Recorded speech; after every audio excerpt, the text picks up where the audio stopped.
Test, test.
Yeah. for the weekend. Okay.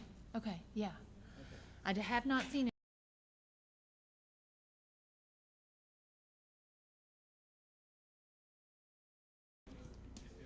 Zoom participant check.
This is a special called meeting of the Board of Trustees of the San Marcos CISD. Today is May 2nd, 2022 at 6 o'clock. We're at the San Marcos High School Criminal Justice Classroom. I want to start by recognizing that today is National School Principals Day. It's also Teacher Appreciation Week, and May is the month of mental health awareness. So I want to thank all the teachers. I think there are people that were watching us on this live stream tonight. Thank our principals, and I want to ask everybody to please take good care of yourselves. I know it's been a hard year. We appreciate all your work, and thank you. With that, we have established a quorum. We have 6 board members on the dais, and we have Ms. Cantu joining us on the stream up there. We're great to see you, Clem. We miss you. We look forward to having you here. And I have one letter for the public forum that I received via email, and I'm going to read it aloud. Ready? Go ahead. You tell me when. Put a magnet to that thing or something.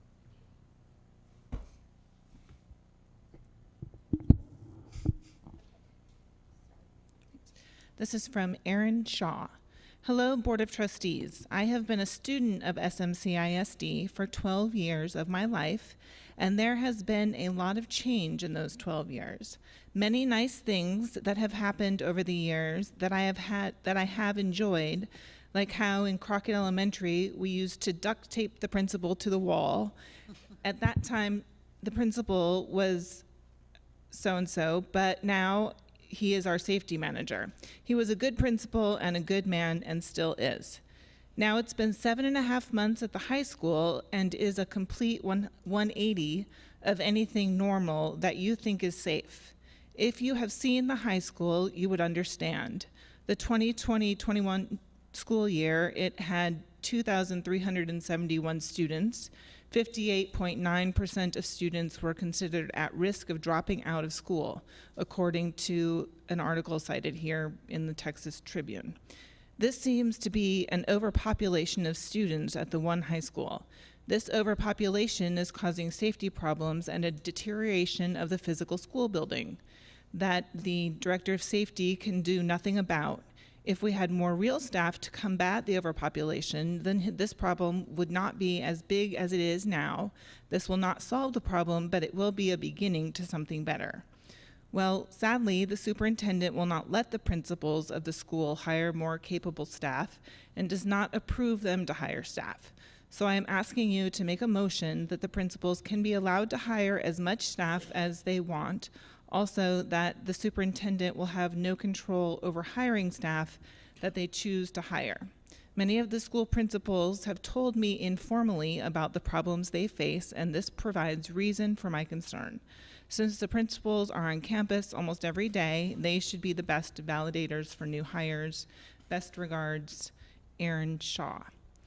I'm just going to take a point of privilege to thank Mr. Shaw for writing to us and invite him to come to the May meeting.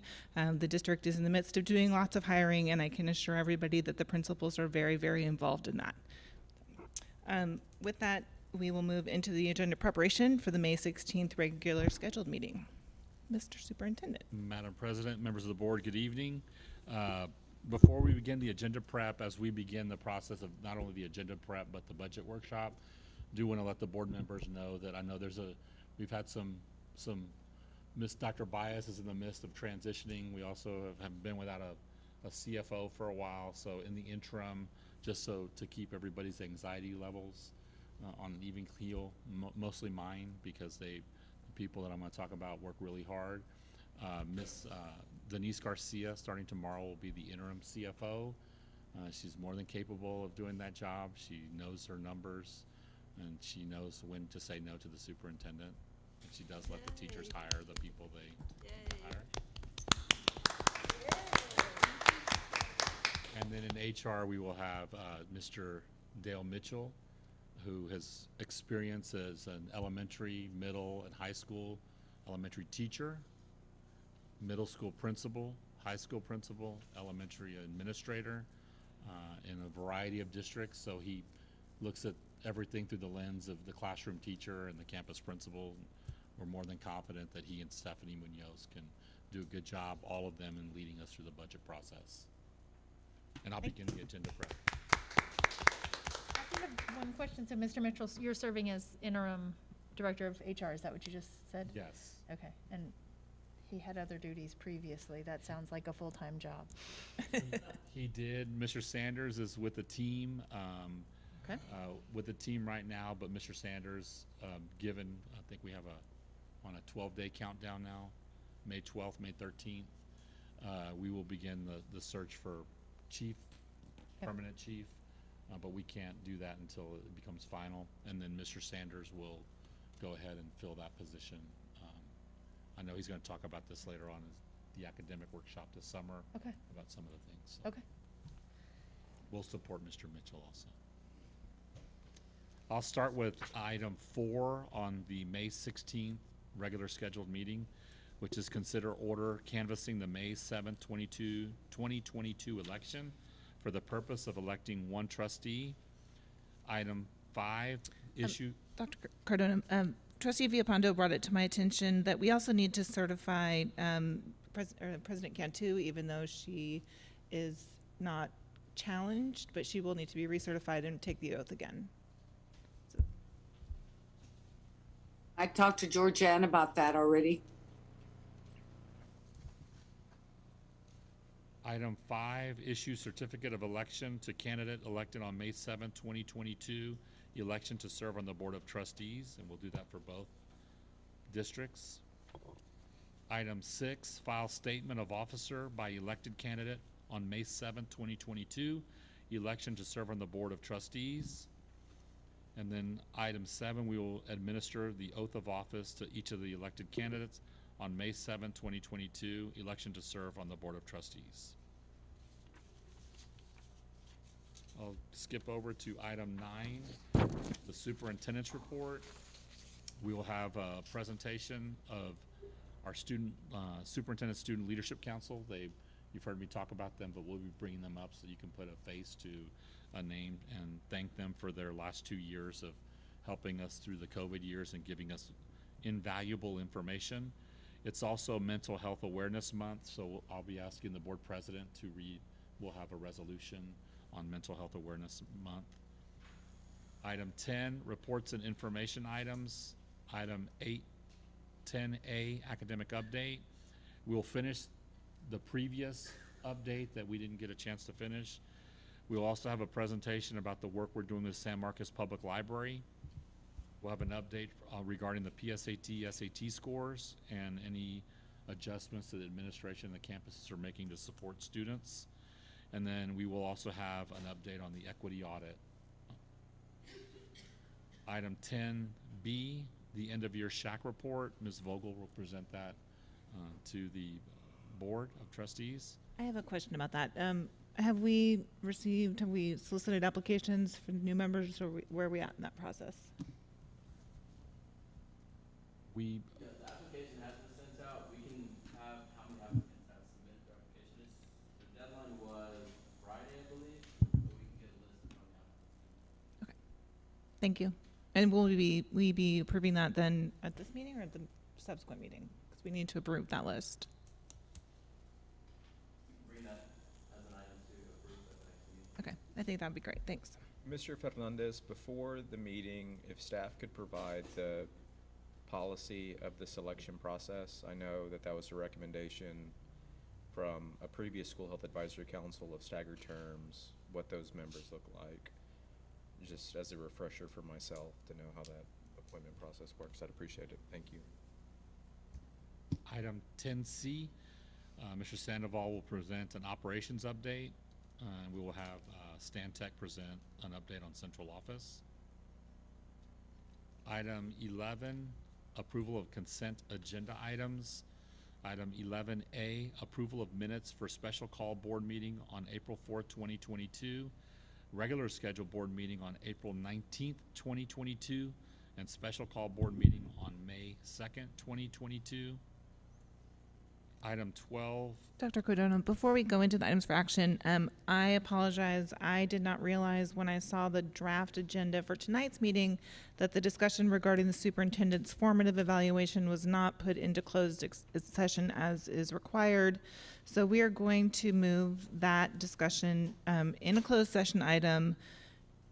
I think maybe after the or before the superintendent's report, because we want to be able to include Trustee Hansen's comments in that and give her the option to stay for the entire meeting or not, as she prefers, along with the new trustee. So Ms. Halsey, I think once we canvass and certify, then like the switch occurs. So it would have to be prior to the canvassing. we'd have to do it prior to. And the certification. Okay. And the oath. I mean, I think we can do that.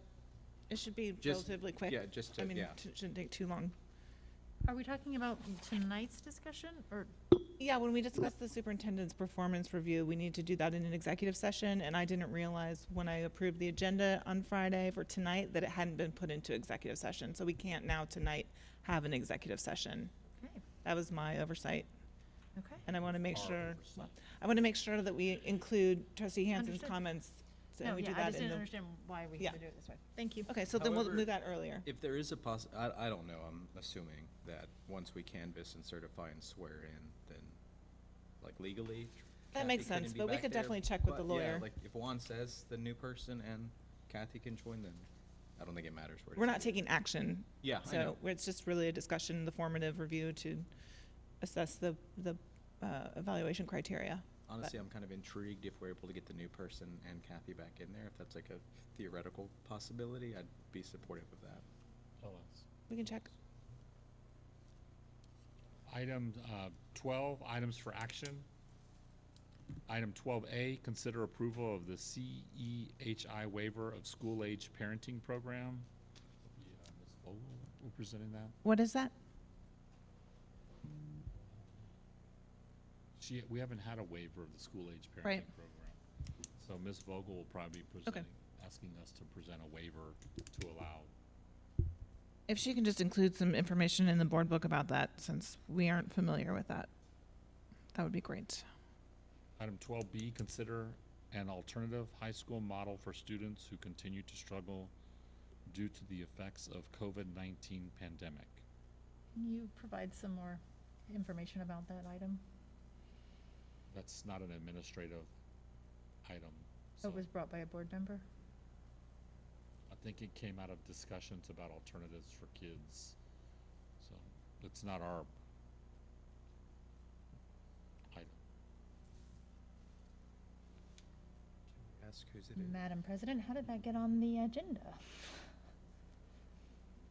I don't have an alternative high school model. I'm leaving the high school alone. Kind I don't think I got information on that. We don't have an alternative high school model. Was that the Peens code conversation or no? No. Then, yeah, I don't know what it is. Okay, well, let's take it I think it was a whole discussion about the whole child when we were talking. Maybe.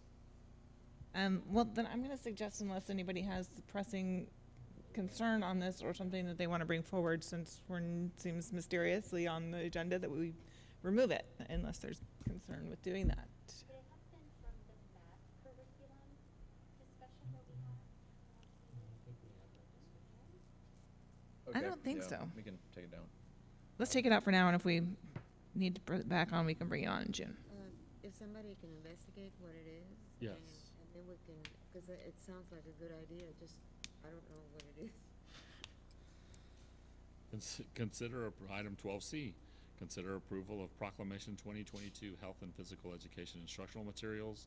That'll be Mr. Nevada's. I think he'll be presenting some information on an update. Item 12D, consideration and possible approval of employee incentive proposal for the 2022-2023 academic school year. And Ms. Garcia and Ms. Munoz in a little bit will be discussing that a little bit more in detail. Item 12E, approve the contract with AMI Services, estimated to be over $50,000 for kitchen appliance repair in San Marcos CISD and authorize the superintendent or his designee to execute the contract. Mr. Sandoval?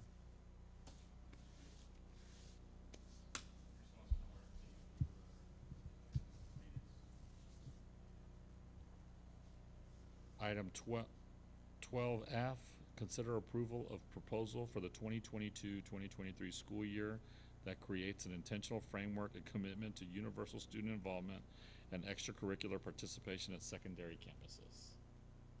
Thank you, Dr. Cardona. So item F is my agenda item, and there isn't a proposal per se, but as I cite these employees, I hope they perform a miracle before the 16th.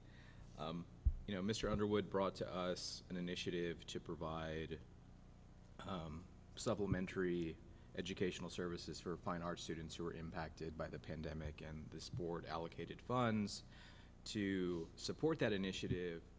And I believe some of my colleagues, Mrs. Cantu and Ms. Halsey, met with Judge Moreno, and I think one of the issues that we're going to talk about tonight is average daily attendance and the significant challenges that attendance still that are still occurring in the ISD. And so I would really hope that, you know, Coach Walsh, Mr. Underwood, Ms. Presley, our administrators at the middle school levels could come to us if funds were allocated to really make a commitment that moving forward at the secondary schools, every child is involved in some type of extracurricular activity, whether it's athletics, whether it's band, whether it's choir, diamond line, whatever that is.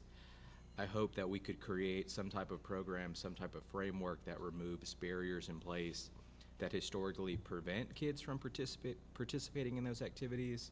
I know Trustee Mejia mentioned that her supervisor was working with one of the coaches at the middle schools to get some student athletes shoes to participate in basketball at the middle school level. And obviously that has a lot to it, but again, these systemic barriers that have, you know, multiplied through the pandemic, we know that kids perform better if they're engaged in something other than academic. So I'm really hoping that my colleagues and I can have that conversation and hear maybe staff's perspective on the issue, and then obviously not a proposal by the 16th, but an ongoing conversation as we approve a budget to endeavor to do something that gets all of our students engaged in some type of extracurricular participatory event. And that could be JSA, student council, choir, auto shop, whatever that is, right? But anyway, so that's what this item is. Thanks. Item 12G, discussion and possible action of a revision to the board operating procedures to ensure transparency to the public on district expenditures and equity and access to the board decision-making process.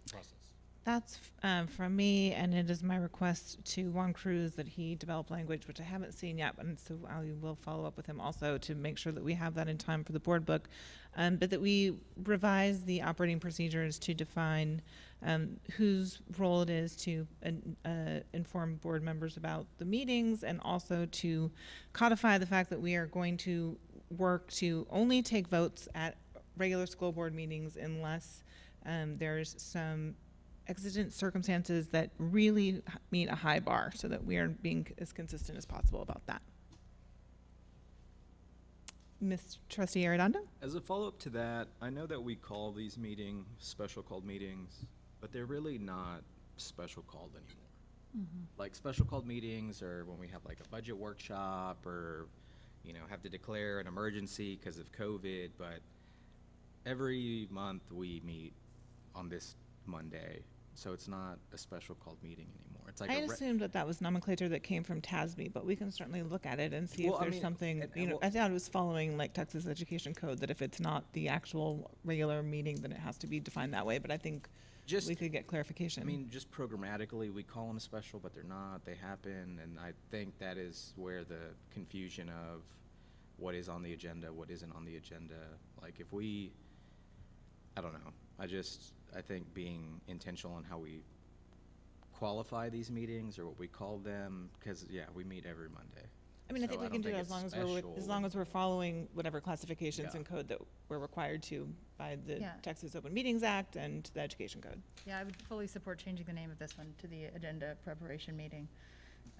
because this is also different than what we intended to be doing for agenda preparation when I was elected to the board a year ago. So, you know, an evening meeting is an evening meeting, and people who are going to be running for office need to know that this is one of the requirements of it, to come to a meeting twice a month.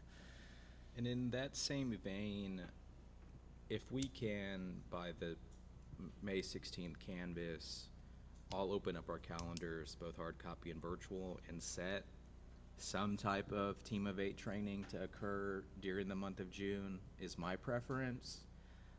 We're talking about amending board policy or changing how the meetings might be run or how we agendize items or whatever that looks like, whatever might come from that conversation.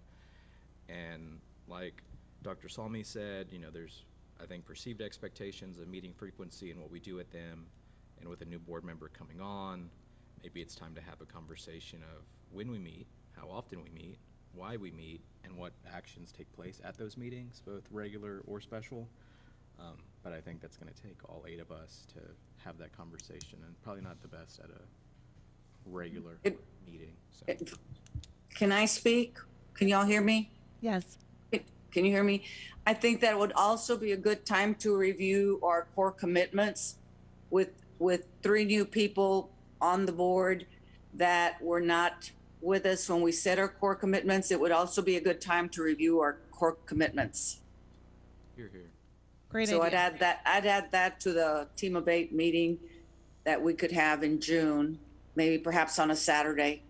I think that would be great, and I think it would be good to, at the same time, have all 8 of us together look forward to the whole next year and determine. I know Dr. Salmi had wanted to have some workshops on specific issues, and we could sort of look at that time to map that out as best. Obviously, things will change a little bit here and there, but we could sort of take a longer view at that. So, all right. If there's no other comments, Mr. Superintendent, please continue. Which leads us to item 12H, consider approval of 2022-2023 board meeting calendar. So perhaps y'all could take time to put the meetings y'all would like to have on that calendar. And then Is there a requirement that we do it at the May meeting, or can we postpone that until we have had some time to look through this? I think we can move it to June because we've got our meetings scheduled through June at this point, so. We can wait and decide in June what the calendar for board meetings for the next year will be, because we're already scheduled through June at this point. Yes, please. Thanks. Item 12I, discussion and possible action regarding costs incurred by SMCISD associated with the donation of property to Central.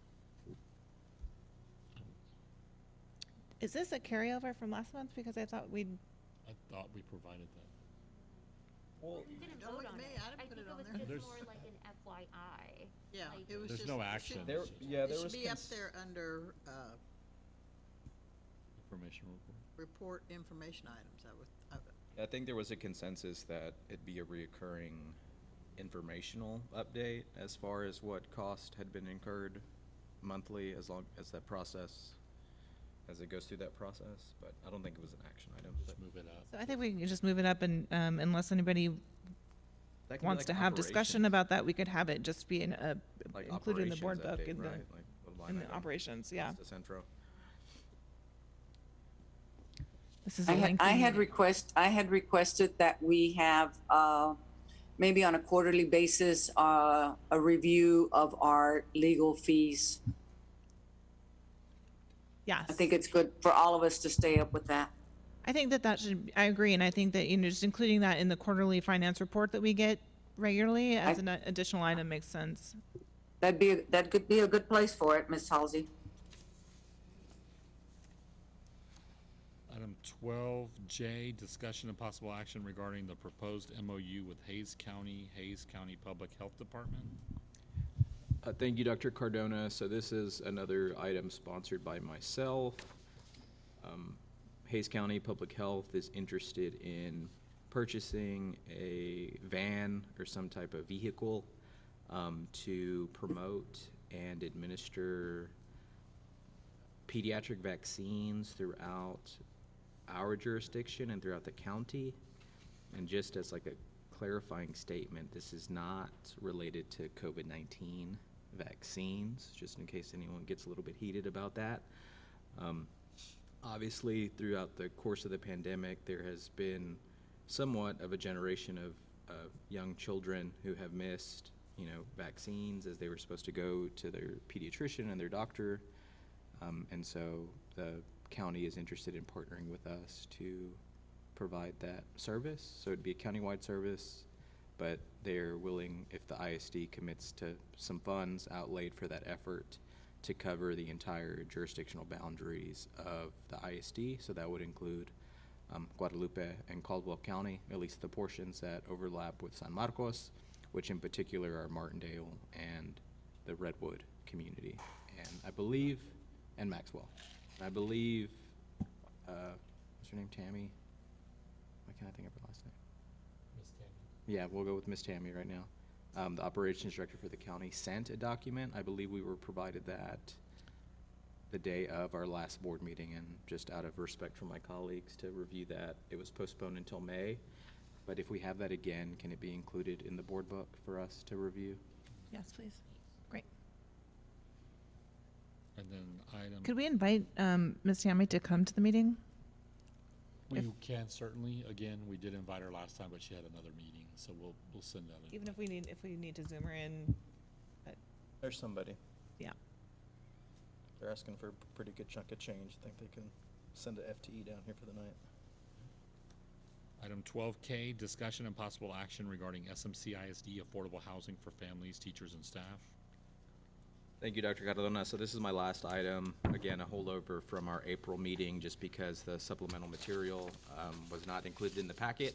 So several years ago, Austin ISD contracted with a third-party consultant and vendor to take an inventory of their unused real estate across the district, and looked at developing, whether through a public-private partnership, sale of land, or all of the above, what providing affordable housing on AISD-owned property would look like. And because of the large plots of land that we have throughout the ISD, both not adjacent to any recently donated facility or not, just, surrounding our Goodnight Middle School campus, De Zavala, even San Marcos High School, or the bus barn, I think it would behoove us to have that conversation as the communities around us become more and more unaffordable. We are probably one of the last entities that owns land that could be leveraged to talk about affordable housing. And so I would encourage my colleagues to review that document that was sent out at the May meeting, because it would be my expectation that if there's consensus from the board, we would direct staff to post a similar RFP for a similar service, to do that here in San Marcos. I had a question about that. I recently requested a list of all of the property we own. And it's my understanding that the only undeveloped property we still own was put up for sale by this board at one of our recent agenda prep meetings. Is that accurate, Mr. Sandoval? Am I remembering that list correctly? The only undeveloped property is on Hunter Road. Yes, Yeah. and we recently Discussed. said we wanted to sell that. Is that correct? Or we have other property that's available. I don't know exactly what property that would be, Ms. Hanson. I guess what you're referring to is surrounding the campuses. Well, and LBJ. Well, yeah, LBJ. And on LBJ. Okay. So yeah, I guess like hypothetically, you could say LBJ, the unimproved portion of the Mendez property adjacent to Sunset Acres, which I know is earmarked for an initiative with the city of San Marcos already, and then the property off of Hunter Road as Right. well. Which we listed for sale, yes? Okay. And then when you look at the PDF of the AISD effort, they discussed how like middle schools require, or the, expectation is that you have like 25, 30 acres of land, but the campus does not take up the full 30 acres, right? So it's talking about using like infill development Okay. practices to Okay. build affordable housing. So anyway, Okay. but that would be a part of the conversation. There's pictures, there's maps, graphs, and charts in that document. So if Ms. Lowe could include that in the board book as well, I believe staff have that. If not, I can resend it. Yes. Okay. Yes. All right. You have that, right? So, reading. And then item 12L, consider approval of budget amendments.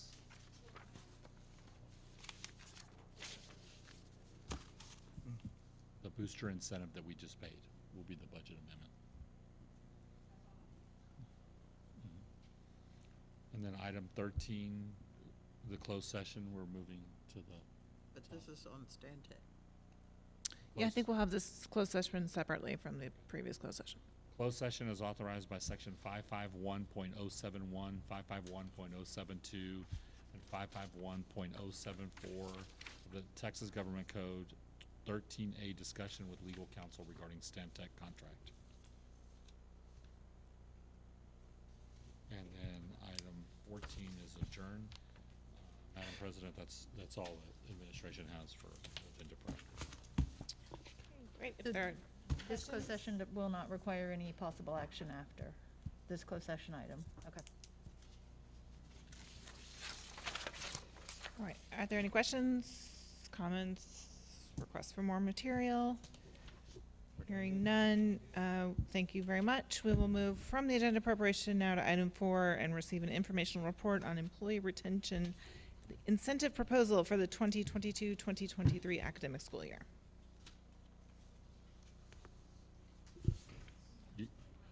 You want to talk about it in the workshop?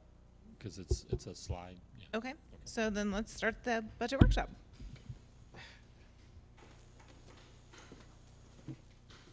I know it's not meant for us, but I'm really into this plant theme. So if we could Oh, put like do you some know, more plants in I'm there. going to totally go off topic here for a second, but I just learned today that our high school floral program did all of the floral design for the prom on Saturday night, which was a wonderful success. It was a Nice. great event. It was just terrific, and the decorations were gorgeous. And when I found that out, I was so proud of those kids. So, And they were in state tournament the week before, Wow. Here we go. which isn't measured in accountability. But Yeah. Good evening, Just stay Board. working about it. Dr. Cardona. We're here to discuss our budget workshop here in May.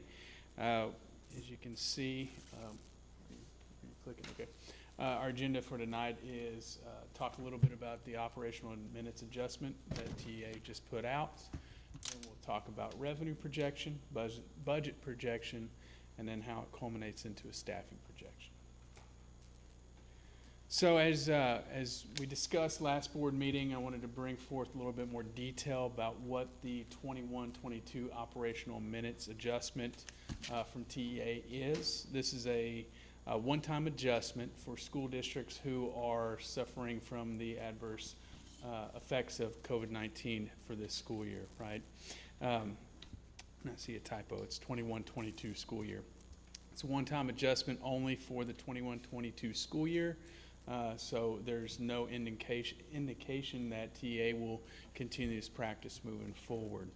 And so this really is the comparison of our first 6 weeks of 21-22 to the first 6 weeks of 19-20. As we know, especially the first and the 6 weeks of the 21-22 school year, it really had a negative effect on our ADA because of the pandemic and the Omicron and the different variants of COVID. So TA is allowing school districts, or TA's processing for school districts, and calculating what they're calling the target percentage attendance rate, or the TPAR. And so what they will do is whatever's higher, the TPAR, which is the first 6 weeks of 19-20, or the first 6 weeks of 2021, they'll use that to adjust in the revenue template. As you can see here, we have a 90.1% attendance rate for our first 6 weeks, but the TPAR is the 93.98. So what does this mean? And the potential impacts, so if you want to click go, the potential impacts for... Sorry, I just want to clarify that they're going to compare it with the first semester of 2020? Of 19-20, right before the pandemic, the first 2019.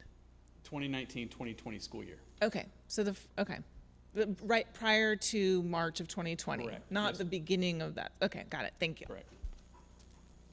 So what does this all mean? The potential impact and implications of this operational adjustment is that it will benefit San Marcos CISD. You'll see that the adjustment will result in approximately $2.1 million for the school district. And really, that's not necessarily additional revenue. It is bringing us up to what our actual projection was in the best case scenario, where we were predicting the accurate ADA in what you would call a normal world scenario, right? That projected revenue will move SMCISD closer to that $80 to $81 million projection that we've had prior to the ADA reality, if you will. The one thing that we got to consider is that six weeks ADA is still a contributing factor in our formula. So we need to continue to have students come to school for various reasons, obviously, but if we drop in ADA in that six weeks, it will change the formula and adjust the figures that you see in those prior two bullets.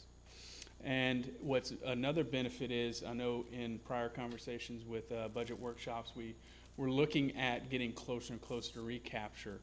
This adjustment actually moves the district away from recapture at this point in time, though. And you'll see here as we move along, it's one of those situations that as our property values do continue to increase and our enrollment and ADA continue to be at that level that it is, we are eventually going to move into toward that recapture piece. But at this point in time, this adjustment helps us get out of that scenario. And so my recollection is that we were standing to lose about $4 million when we looked at this projection back in November. So we're getting back 2.1, but that still leaves us an almost $2 million gap, right? Remember, the other part is the hold harmless that we and other districts were, by TEA, we utilize our ESSER 2 to close the hold harmless gap. And then the other half of it, if you will, is this adjustment right here. So again, with the operational minutes and the ESSER 2 hold harmless adjustment, that is that gap that you're speaking of. So is the ESSER hold harmless specified for that use, or is that money that it's just ESSER money and you get to use it how you want to, and we now have to use it for that? Well, it was TEA. So think of the timeline with ESSER 2 came out after ESSER 3. And part of the reason was TEA was still deciding how districts were going to make up the hold harmless from the last quarter of 20. And it really went through a series of negotiations with the U.S. Department of Education and TEA. Finally, TEA got their plan approved. And TEA basically put it back on districts to have the opportunity, if you will, to leverage your ESSER 2 funds to close that hold harmless gap. Thank you. I had a question as well. Yes, ma'am. This, the six-week ADA as a contributing variable, can you explain that a little further and how Absolutely. off are we? Without going into super amount of details, in the formula tabulation sheet that I use for revenue, we have up through our fifth 6 weeks ADA, but we don't have six weeks. So upon different advice from other revenue template CFOs, if you will, and also our work with Mo Casey, I rolled fifth 6 weeks and just duplicated in six weeks, which when you look at trend data is pretty similar from years past. Our fifth and sixth are pretty identical.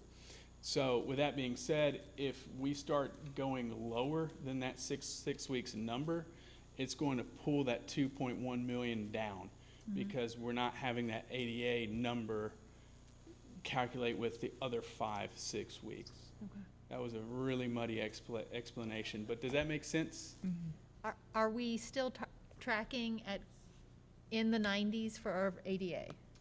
I believe that's where we were the last time. So ADA is tabulated off of 6 weeks. Our grading cycles are 9 weeks. Okay. Thank you, Ms. Halsey. This isn't a question, this is a request for staff. I know Mr. Shanks is here in the gallery this evening.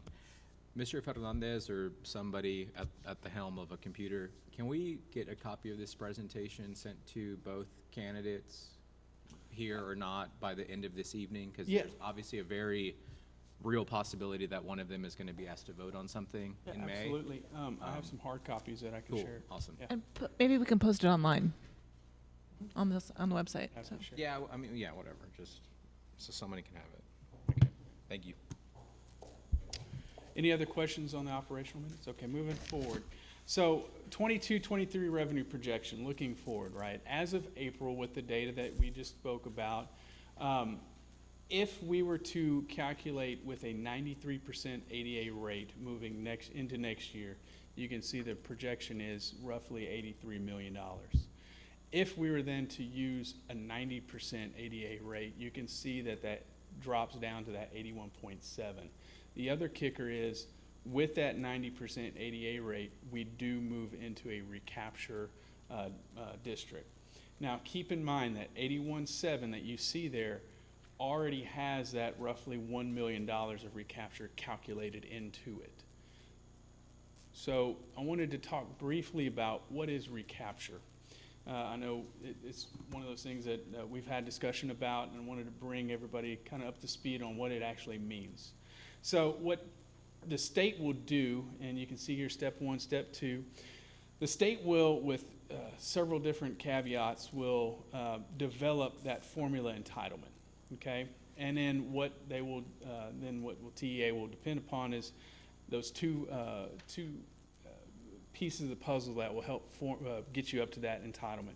First, they look at property values and the property taxes.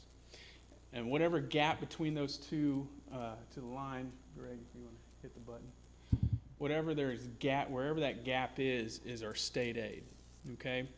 But as we know, and this is where we fall into this situation, if you click the button again, we have property values so high, we meet that threshold, that 9,500 threshold, if you will, and we actually exceed it.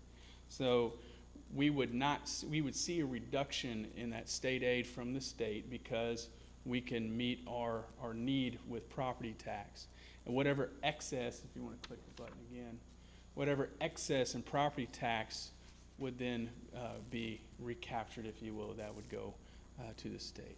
But aren't property values pretty much going up everywhere around the state?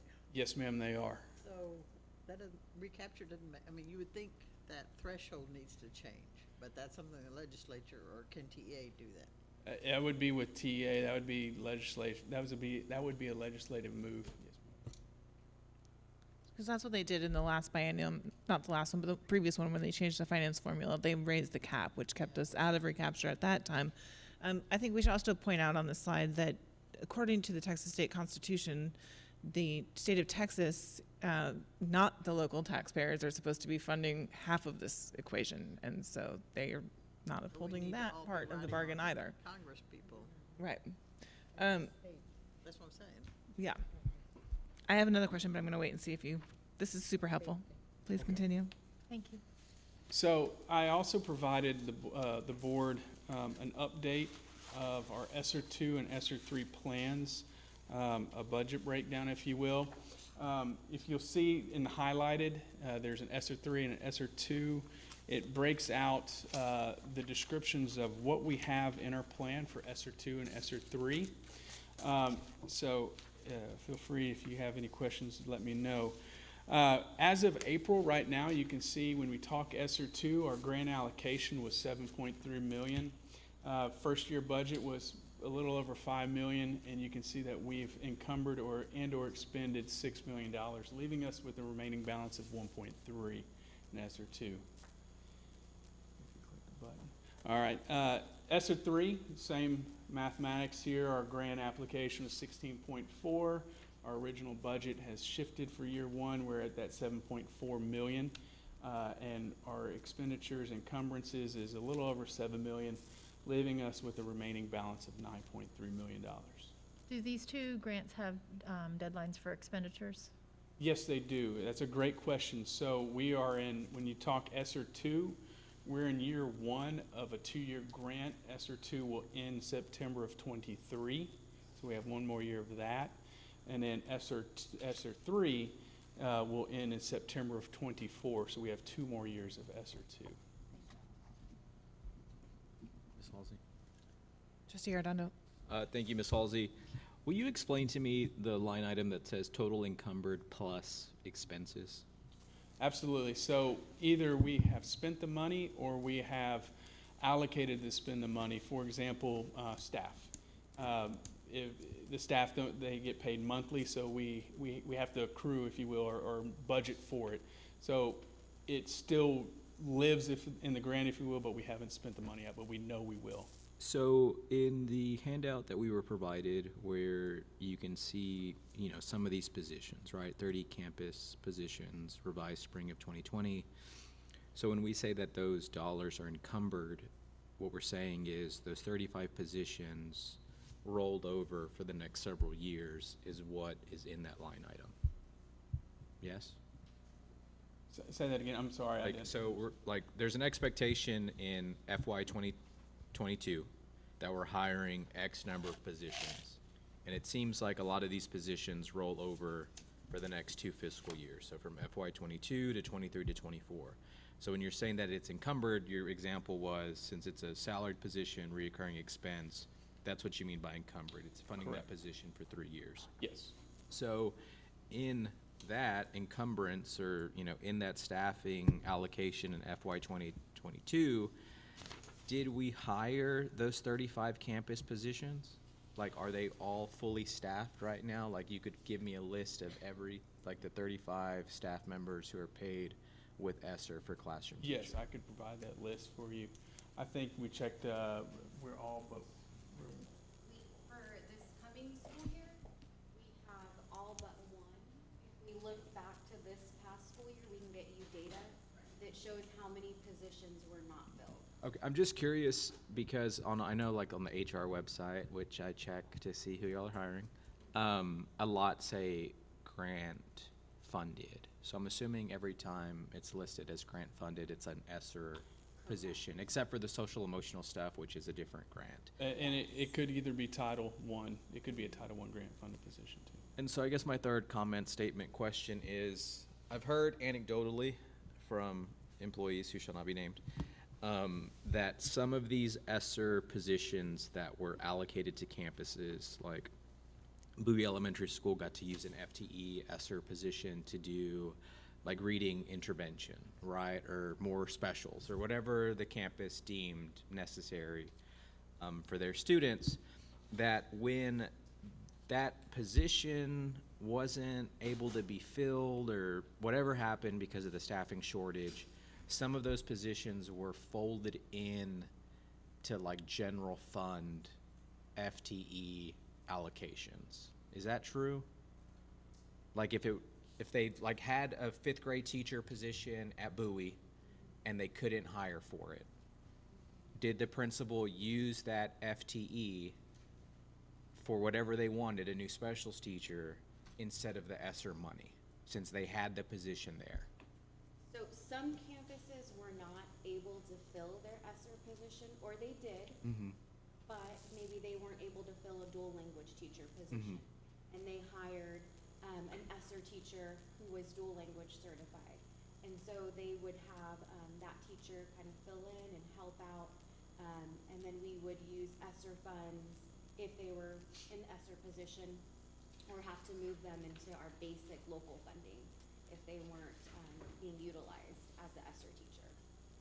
Okay, so that's my question, where you said we use like local funds when the ESSER position wasn't filled.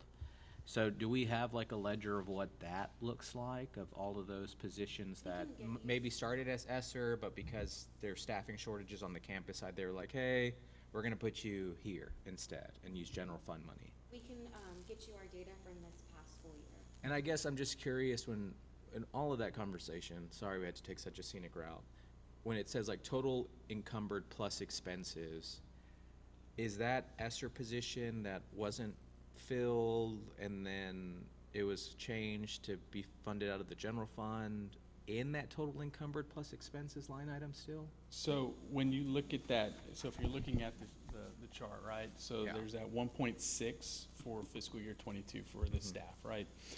That is what we have right now for those staff who are ESSER funded campus positions, if you will. That's what we're expecting to spend on those staff. So when you look at your total, the total encumbrance is 7.008. That's the figure that calculates into that 7 million. Is there a way to get, and I don't need this tonight, like total encumbered plus expenses of what has actually been hired? Like that's currently filled, we're obligated to, like Miguel is a ESSER teacher at Travis, so he's here.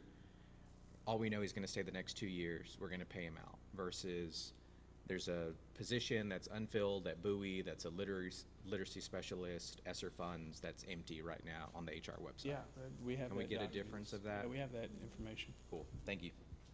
Trustee Mejia? Trustee Arredondo actually touched on it, so. I need to back up to the slide previous, because I peeked ahead and my question is not covered later. I don't think so. You talking ESSER 2, I'm sorry. The step 1, step 2, recapture slides. So just Which one? this one is fine. So I just want to rehearse this for myself to make sure that I am correctly understanding it. And based on the attendance rate, the revenue that you are identifying at the 2 different levels, let's go with the ADA rate of 93, of the 83.129375, that is what the state of Texas says is the max that we can have for our budget for next year, right? That's what they'll say. Like they will say that based on your attendance, the number of students that you have, the way that each of them classified, this is the amount of money that you can spend. Correct. Okay. So then if we go to the slide with showing what our property values are, et cetera, and we surpass that line on the property value, right? Then there's a range that the state of Texas says that, like, we couldn't just set the tax rate so low that we would not send any money back, right? They don't let you do that. So could you, if not tonight, could you follow this meeting up, please, with an email to the board, letting us know that tax rate range? Like, what is the minimum, because I know we've reduced it in the past, but what is the minimum tax rate that we can have to meet that state guideline, as well as the maximum? Does that make sense? Yes, I believe it does. The minimum tax rate to hit that line. without Right. going over. What can we not go below, and what can we not go above? Okay. And then what are the concurrent projections for our share of that cost with that? And then once we have that, what I would love to see staff do is to take this portion of this presentation out about the recapture with that information pertaining to the tax rate, and have a meeting with our new city manager and her new staff and explain to them how recapture works for taxpayers in this district. Because I don't think that the majority of city council or the people who are on planning and zoning or who are in City Hall understand how this formula works, and it is not just pertained to school children, school parents, or school administrators, right? It's something that affects every taxpaying citizen in this town, and decisions get made so far outside of this room that affect this, that they really need to have a better understanding of. So if we could put that together, I know y'all are really busy with the end of the school year, but maybe looking to do it in June or July so that they can then in turn talk to their P&Z people and talk to council members about how it contributes. I Grisani. would like to suggest that we request that presentation be made to the city council at a time when the school board could be present, and that we attend. I think that would be great. I think meeting with the city manager first to sort of get that started, and then to do that would be terrific. We've had semi-joint meetings like that before. I was gonna say, yeah, that sounds like something we could Yeah. reactivate. Well, so back in the back in my day, the council and school board met as all 14 of them elected, and it was like a called meeting between the two. Actually, it wasn't. It was like an hour and a half. I mean, I think we should talk about that in June when we're talking about the scope for the next year, but I think we should not wait until then to get this in front of I agree. City Hall. Excuse me, Madam President. Yes, please, Trustee Villalpando. I don't think it has a, well, the city has their own tax rate, and the school does, and the county does. And it has nothing to do with just the city. What I'm saying is, I think that the way it works, the way that it affects the school district, though, is when the city council makes a decision to build inside the SMCISD limits a development like Kissing Tree that is 55 and over and does not allow children to live in that property, right? But it goes onto our tax rolls, but it yields us no children. So it raises our ceiling, but it doesn't provide us the opportunity to increase our ADA correspondingly. And I don't think they have For the city. right, for the way the city makes decisions about where they build and how they build and who they're building for and where they're putting housing.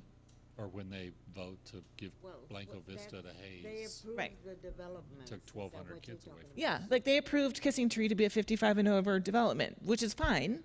There's nothing wrong with that inherently, right? But it does have an effect on the school district budget, and I'm not sure that they recognize that, or they don't recognize, as Dr. Cunner just pointed out, that when they built the many thousand family property at Blanco Vista, and now there's a corresponding one across the road at Whisper. That is within the city district, the city, but all of those students go to Hayes CISD. So that makes our formula very lopsided. Literally, like, here's the north side and here's the south side. And that was the city council way back when, and okay. Again, a city decision that they need to Then, need to understand that they're passing the buck. that also had to do with the schools, because somebody at TEA someone in the state had to approve that. For how do school districts get designed anyway, the boundaries? Because Well, how no, could I think in they- this case, it was city council that made a deal with the developer and But the Hayes developer CISD can't- board accepted The it. developer can't say that it's gonna be this school No, they district can. or the other. But they can make it a determination where they're going to put the development within the city limits. And they determined to put that development within the city of San Marcos, but outside of San Marcos CISD. Well, then we need to find out what the rules are to do the boundaries for school districts and. Yeah. That's a great question. So, They do That's a allow, state. they do allow some children in Kissing Tree. school age? Wow, I thought you had to be 55 to live there. Nope. Oh, they well, that's allow good. some. Not a lot, but they do allow some. That's good. Please continue. Thank you, sorry. I'm sorry. Not that I can afford to live there, that's for sure. Okay, next we're going to talk about some budgeting from revenue from the past and where we're heading to.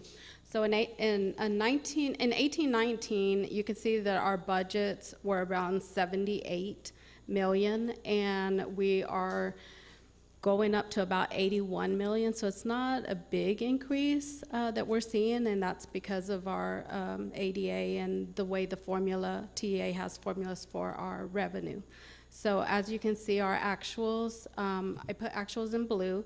So our actuals, and you know this, we have been putting money back at the end of the year, every year so far that I know of. We haven't been in an actual deficit at the end of the year, but we may be there one day. So this is our revenue projection for revenue. If you'll go to the next one, Greg.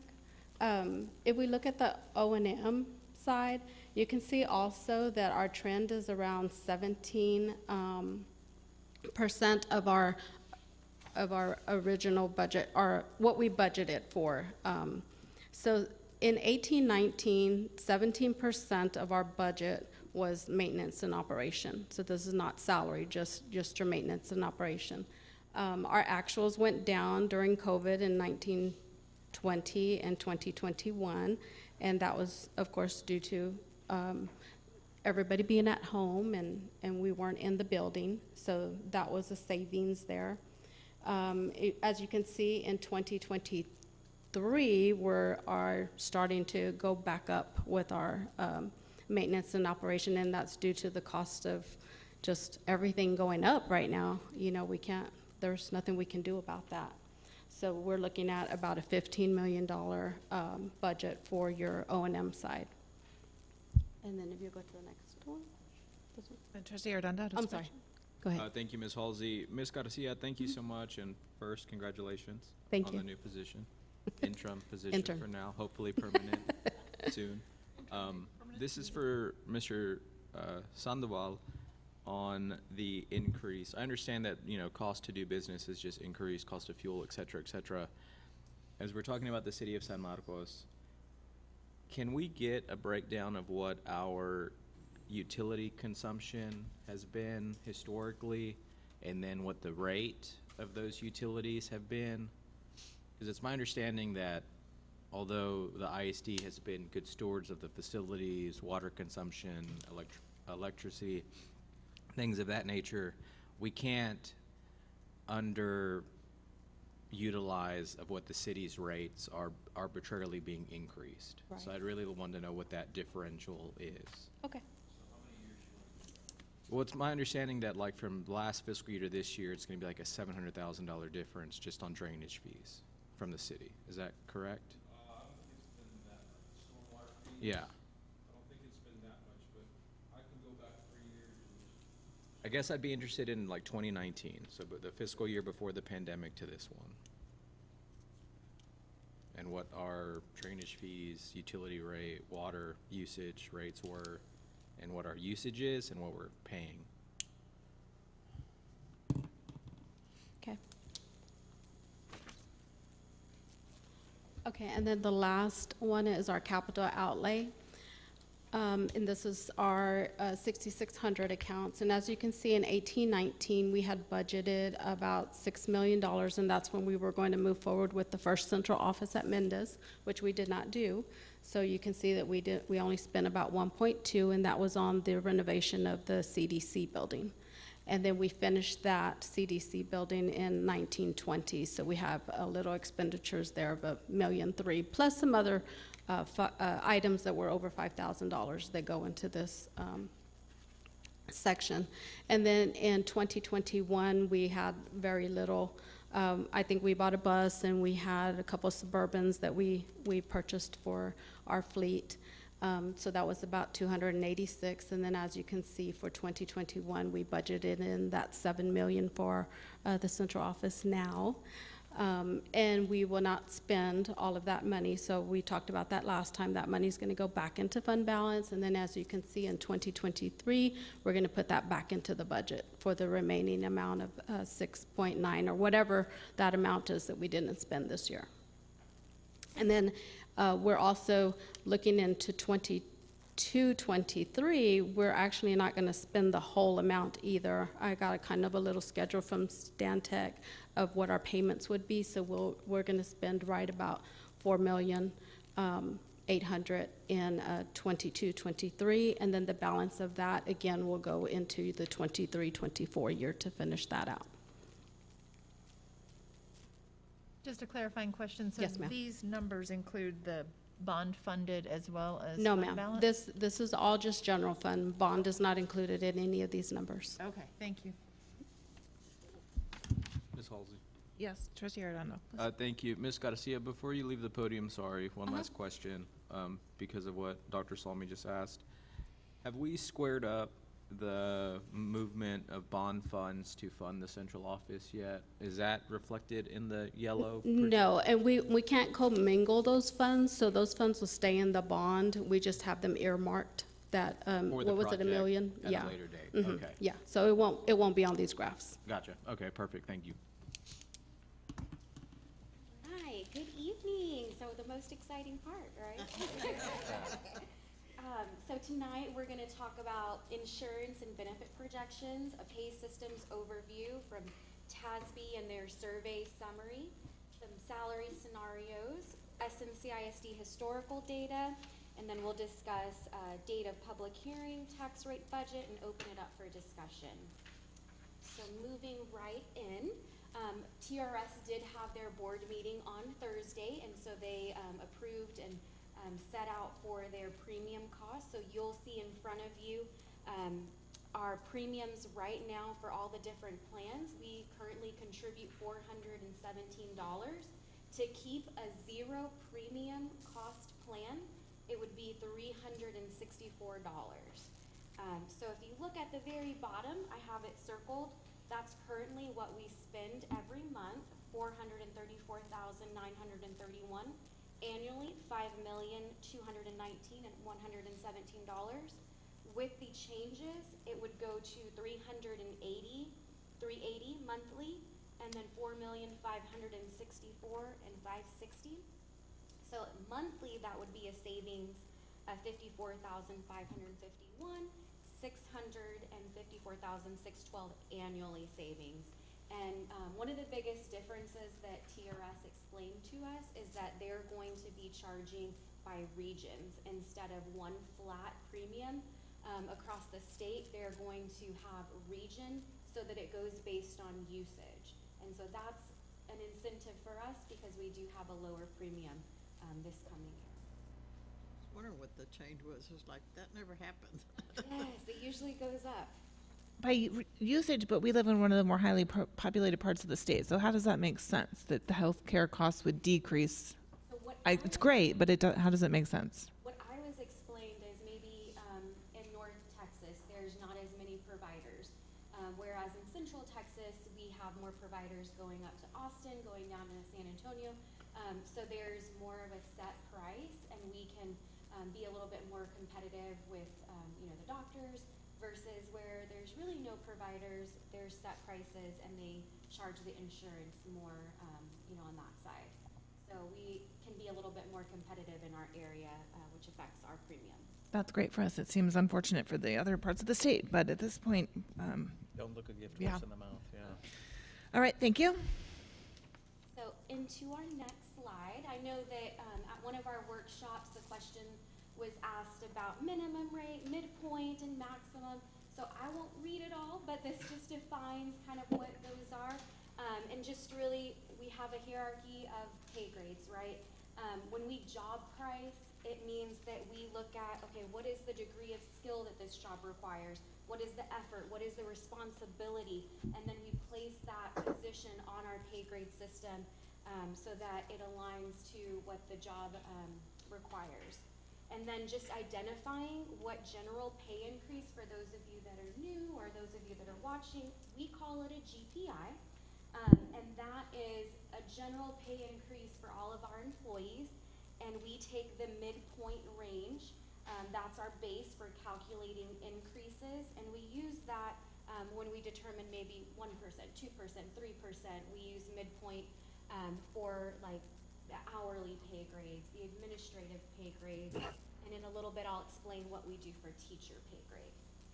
As a reminder, our peers are on the right side of the PowerPoint. So this is who we compare ourselves with, right? A teacher may not leave San Marcos CISD and drive all the way to North Texas. They're gonna go to our neighbors like Hayes, like Wimberley. So we wanna compare ourselves to our peers and our market when we look at what they pay. Because that's who staff could be leaving us for. Okay. So looking at market salary comparison, if you look at that orange line, that is San Marcos CISD, where we are for teacher pay. At our last workshop, we talked about kind of where we're at with our peers, and that's the line where we're at as far as 0, 5, 10, 15, 20 years in average teacher pay. If you look at the very bottom, it tells you we're 97% from market for 0 year, 100% for 5 year, 100 for 10 year, 100 for 15 year, 99% for 20 year. So we're not too far off, but as you're seeing in the media and the news, we need to be competitive. As others are making increases, we need to look at this data and see, we're a little bit on market, maybe slightly below, but if we're going to recruit and retain, then really looking at our teacher pay grade for next year. And I'll explain on the next slides how we can do that. And this doesn't reflect the changes that have just been announced in various districts in the last week or so, right? Because I know Hayes has already increased from this, and okay. This is current data, so what their pay structures say for this year. Right. So as I said earlier, we did a pay study summary. I believe the last year we did it was 17-18 with TASB. So we just finished on Friday morning just a first draft of what that analysis looks like, and so I'll be giving you just a summary of that. So this year we are on track 97% of market for new teachers. We're the closest to market for 5 and 15 years. all of our campus administrators are within 10% of market for their pay. To maintain integrity of our structure, TASB does recommend doing a percent increase to our pay. So like the 1, 2, 3, like just a percentage increase. Some proposals for next year. So increasing new teacher pay, you'll see that on the following slides. What are some different options? Increasing the teacher step schedule. And then really looking at our pay grades, and they've given us some examples of what we can do to ensure that we're competitive. An option is having a different pay grade for bus drivers. As we continue to see that bus drivers are becoming more difficult to retain and recruit, we want to be competitive with our pay grades. And then placement scale, oh, yes ma'am. How do we compare with bus driver pay with the university? The last I checked, it was $12 for the university.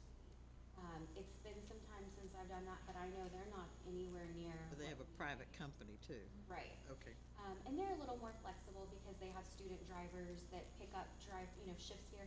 We're trying to create benefits for our drivers so they can work, get insurance and things like that, where those are more part-time workers. I thought they were higher, but yeah. Yeah. And then some placement scale adjustments. So one of TASB's reviews is to identify pay grades that are positions that need to be adjusted in our pay grades. So that's part of the study. Looking at our teacher compensation, so some takeaways. If you see in blue, that is our 0-year teachers. We have 40 that we hired this year. Then 32% are 1 to 5 years. So currently, 61% of our teachers have 10 or fewer years of experience. Normally, this is about 50%. So we have a bit more of inexperienced teachers in our district. And so really focusing on what are our retention, what are our recruitment that we want to do, and aligning that to our pay grade as far as do we want to make sure that we're compensating our veteran teachers more competitively while also maintaining that new teacher pay where we are competitive with other districts. So some proposed increase in adjustments. We do have 2 models that we'll go into, and one is 1.5% for teachers, and one is 3% for teachers.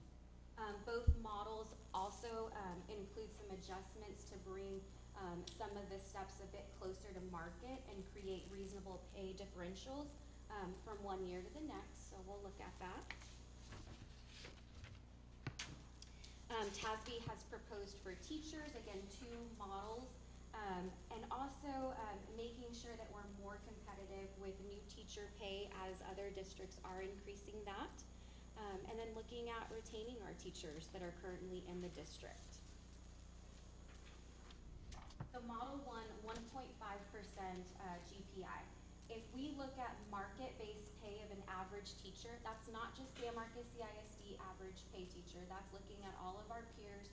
What does an average teacher make? And then multiplying that times 1.5%. That brings you 850.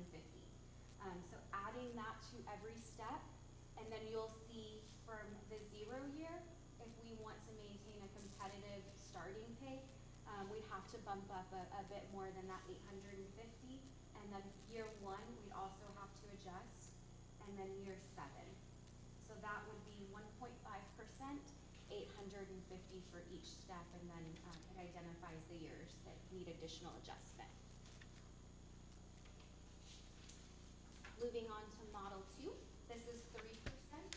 So market-based pay again is at $56,566. 3% would give teachers $1,700 at every step. Again, 0 year would have an additional increase to bring us up to starting pay of $52,400.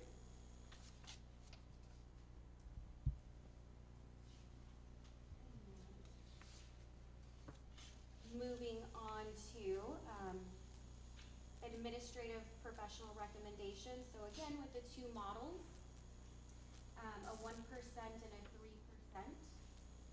The pay structure midpoints, TASB's recommendations would be to adjust those, to have a more narrowed salary structure where possible. so that we can be more competitive for entry rates. Also providing adjustment to positions that have the educator career pathway, so that there's at least a 2% above that of a teacher with the same years of experience. So to further explain that, if we have a counselor who's been a teacher in our district for many years, and they now have received certification, they got their master's degree, and they want to now move into the role of a counselor from one of our teachers. We have to ensure that our pay grades have a pathway where they're not making the same pay being in a teacher position, that they're incentivized to come into a counselor role, and our pay grades reflect that. So TASB is making some recommendations that that pay grade 3, that pay grade 4, we want to incentivize teachers who want to move out of the classroom and take on a leadership role. Why do we want to incentivize teachers not to be teachers? That's a good question. Well, we want to make sure that if a teacher's in the classroom and they're making $200 daily rate, whatever the pay is, and they move into a position that has more responsibilities, that require them to get a master's degree, and do maybe a different skill set as a counselor, that they feel, I can do this, it's not going to be a lateral move for me, it is an increase in pay with more responsibilities, so it is a growth position. If they want to move into an assistant principal instead of, that we have those career pathways that aren't just a lateral transition. Okay, I understand that, but also then correspondingly, we do, if say a teacher goes and gets their master's, then they get an increase for having done that, correct? If they want to stay in the classroom and further their skills and, okay. Do a stipend for master's degree and for doctorate degrees. And that's every year they get the same, they get the stipend and the stipend, right, okay. It's not perfect, but. Yes, sir. So I just had a follow-up question using the Model 2 3% GPI. So like a year 4 teacher, based on this calculation, is making 54,000, round up to 500, 54,500. And then if we increase the starting salary, there's like a $2,000 differential there. How does it work? Or, you know, I've heard our staff kind of say, you know, I started here and now a new teacher is making like $1,300 less than what I'm making and they're a new teacher, right? Is that when we refer to like compression, like that the floor is catching up to people who've been here for 4 or 5 or 6 years? So is there any way to prevent that, or as long as we continue to increase the starting salary to remain competitive, it's going to catch up with people who've been here 4 or 5 years? When we cause compression is if we don't do the same methodology, right? I know one year, and we'll see that in a few slides, we had to do flat rates of pay. And then we went back to doing percentages. And so those flat rates, everyone gets the same rate. And you have your 0 and 5, and then you have your other years get a different rate. And so then that caused years to look similar to others. When we do this 3%, 1%, and we give all of our steps that type of equal amount, then we're keeping the steps looking different. But I believe it was 2 years ago we did a 0 and 5 increase, and then the other years got another flat increase. So that causes compression because we're not doing the same amounts for the teacher's step schedule. But that was like a legislative thing, right? Where we said we give a raise to new teachers and then veteran teachers, but that caused us to have compression in the scales because of that?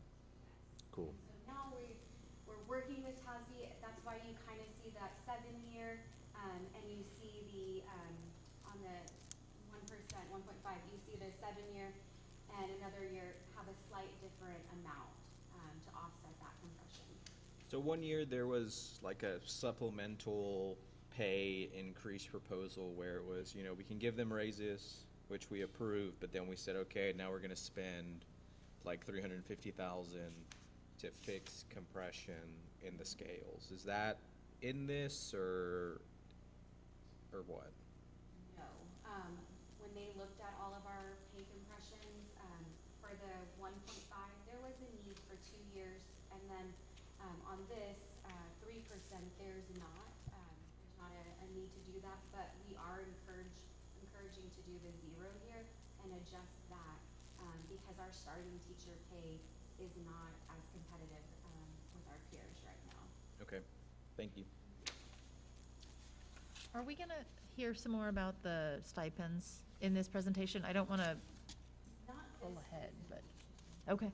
but we will discuss those, in depth. Okay, right. It's just a little confusing, as someone outside of education as a profession, that these are not actually the salaries that our teachers usually, most of our teachers get. And so I want to make sure we talk about salary in a more holistic way when we talk about it. So moving to administrative professional, the recommendations, the 1% and the 3% models. So looking at, our midpoints, I talked about that already. I turned the page. Clerical and paraprofessionals. So overall, our jobs, and these pay grades are paid 12% above market median rate. And that is in part because of our, increases the last few years, so they are paid competitively. There's two different models, the 1.5% and the 3%. Midpoints, we've also looked at each structure, and increasing those midpoints by 8.8% on average. So, each of the paraprofessional pay grades, are getting, an adjustment to their midpoint. And placing scales, have been applied. So what you wanna look at is you have someone starting off, in the district that's a paraprofessional. You wanna pay them based on 1 year of experience, this 2 year, all the way to 15 years, so that you align with midpoint. And so TASB is working, closely with us to really identify those, so that we are not causing compression when we hire someone new to the district that's a paraprofessional. And then auxiliary, so, we are adding, a pay grade 9 structure for bus drivers. We understand that, this position kind of, is a little bit different as far as our recruitment. And you all know, years ago, there was a passing of, we start off at 16 for all new bus drivers, and their pay grade was starting off at like 13 something. So we increased it, and now TASB's recommendation is let's move their pay grade, since it really just doesn't align where they're at right now. All of these pay grades have also been adjusted to 8.8%, to also make them competitive when we hire. The same is true, 1 year aligns to a certain percentage, all the way up to 15 years, and making adjustments to their midpoints. So, on the hiring scales for auxiliary staff, if I'm like a 15-year custodian in AISD, does that make a difference of if I come to San Marcos, or am I at the entry-level custodian rate? If you come from AISD to San Marcos and you have 15 years, we're gonna give you 15 years of credit. And we typically do like 15% of midpoint, but, TASB is recommending because the structures, are very different, going through different models, that we use a specific, like formula for, giving credit where it would be a bit more than that. So, but they would get credit when they come. If you worked at, maybe the city, and you brought in credit, and you said I was a custodian for 15 years at the city of San Marcos, then you would bring us, you know, your letter from your employer that says you worked here, you were a custodian, and we'd also give you credit for those years. So you don't have to just work for, a school district. We, understand that people come from, you know, other organizations that do similar jobs, and so we try to give them, credit. And sometimes they don't always, you know, the job titles look off, but we're like, do you mind getting us your job description? If, you know, if you feel like that should get credit, we're happy to look at it. And if it looks like they're similar, the same jobs, then we can give you credit for that. So we do that as well. And just as a follow-up to that, Stephanie, thank you for indulging me. So, if I came here, city, state of Texas, whatever, as a auxiliary employee, maintenance, facilities, whatever. So when I'm a teacher, it's pretty easy to look at this scale and say, I'm a 15-year teacher, 15 years hiring, I should be around this spot right here, not taking into consideration stipend. So will you explain to me, I'm sorry if you just did and I just zoned out, but how is that calculated then if I'm like a 15-year facilities auxiliary employee and I'm applying at the ISD? So I look at the position and it's like low, mid, high, and then what do y'all do on that? So if you came in with 15 years of experience, your child nutrition, your custodian, we would do 15% of the minimum. So every year you get a percentage of credit. And everyone's a little different, so they call us and they're like, I have 5 years, 10 years, and we're happy to give that information. Because again, we just show our pay grades. And so we walk them through that, and they'll email us their information, and we can let them know you get this years of service credit. Okay. And for teachers as well, I know when Mr. Doyle worked with us very closely for our CTE teachers, they may not come from working at a ISD, then maybe they were a mechanic, but they had 10 years working on vehicles at a dealership, but they've not been a CTE teacher. We review that credit, they bring us in their years of experience, because those CTE positions, that is credible years of experience, right? We want professionals working with our kids as teachers, and so we do give them credit for their years of private sector experience. I had a question as well. Your statements on the clerical paraprofessionals auxiliary is adjusted 8.8% on average. Is that an increase or a decrease, that adjustment? An increase to their midpoints. Okay, thank you. And that is because if you remember the years that we bumped up to 13, and then we bumped up to 15, and now looking at our starting page is changing. We have been waiting to do a salaries survey with TASB like this so that they could help make that recommendation, because when they do midpoint, they do market peers. What are our peers making? And then that is the number that becomes our midpoint. Okay, thank you.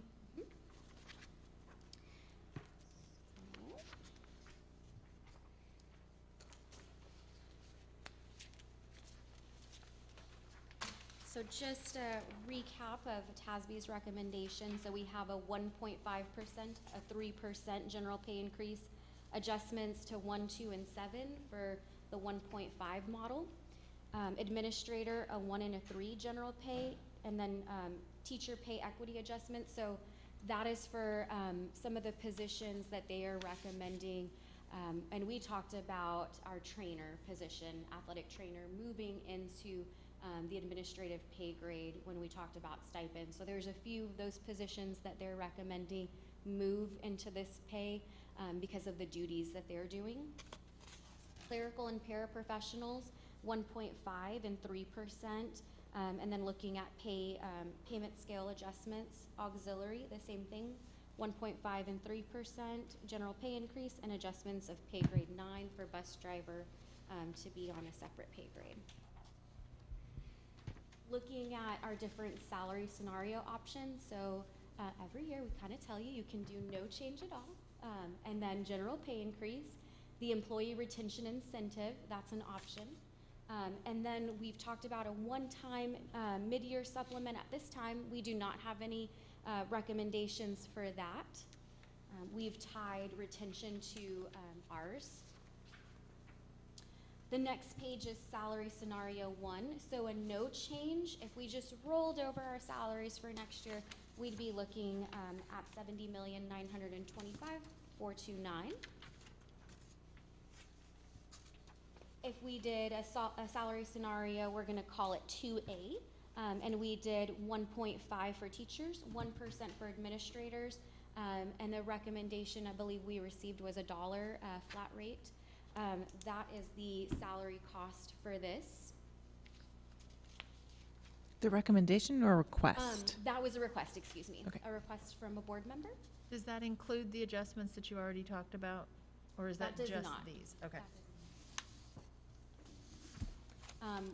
Whichever plan you all are maybe thinking of, we're happy to build that in. We just received TASB's recommendations at 8:30 on Friday morning, and so we're happy to add and adjust. We just not have had the chance to update all of their recommendations on each of the plans. Looking at the next option, so 2B is a 3% all the way down. And that would be $72,855,948.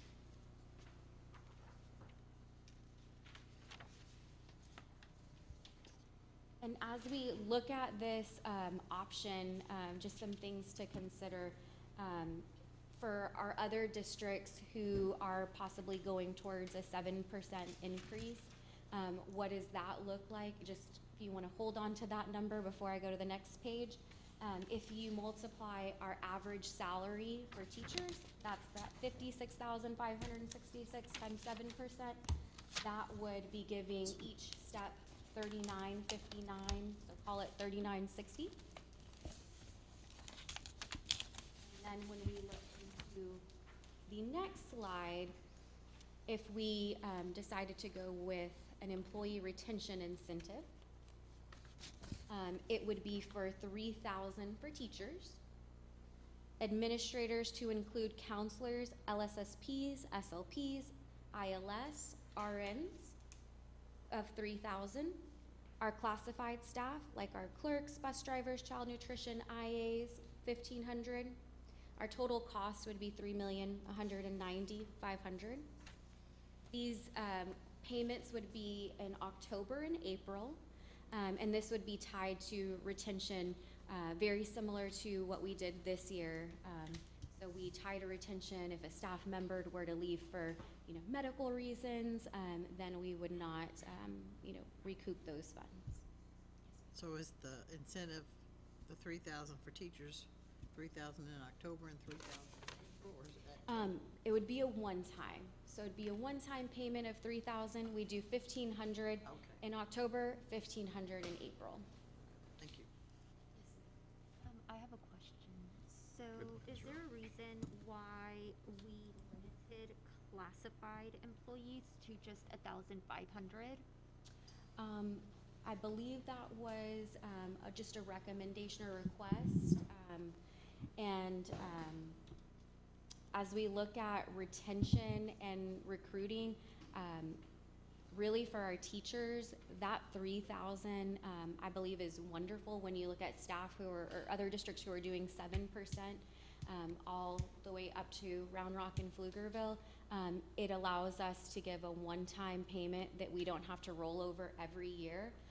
And so we can reevaluate our expenses each year and just have a one-time payment. Again, this is just something that's a proposal that we wanted to show you numbers on. And, Trustee Salmi? Kind of along the lines of what Trustee Mejia was asking, is there a data that you can provide, even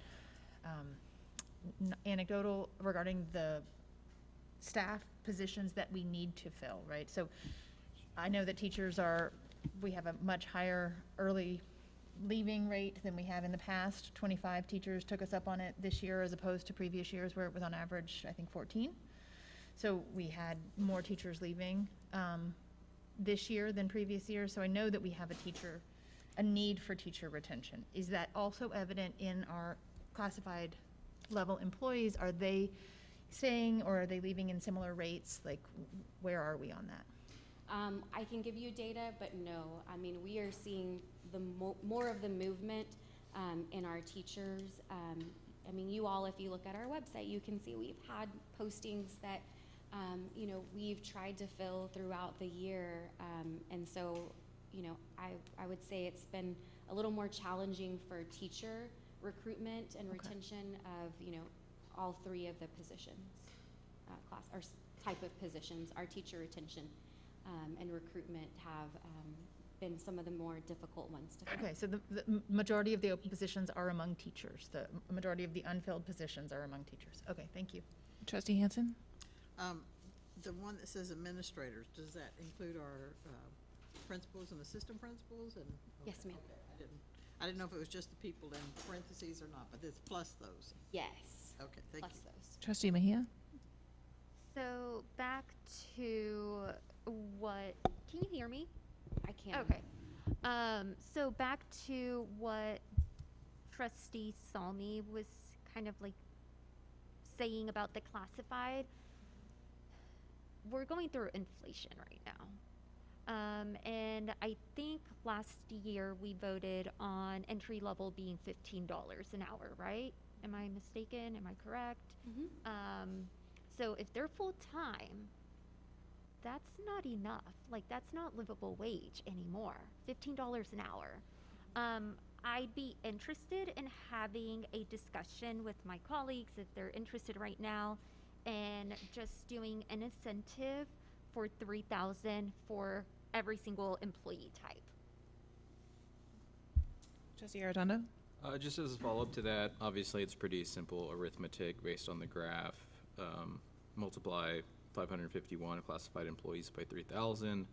I believe, if my math is correct, it was $1,653,000 even, which would bring the grand total of a proposed employee retention incentive to $4,017,000, just for purposes of discussion.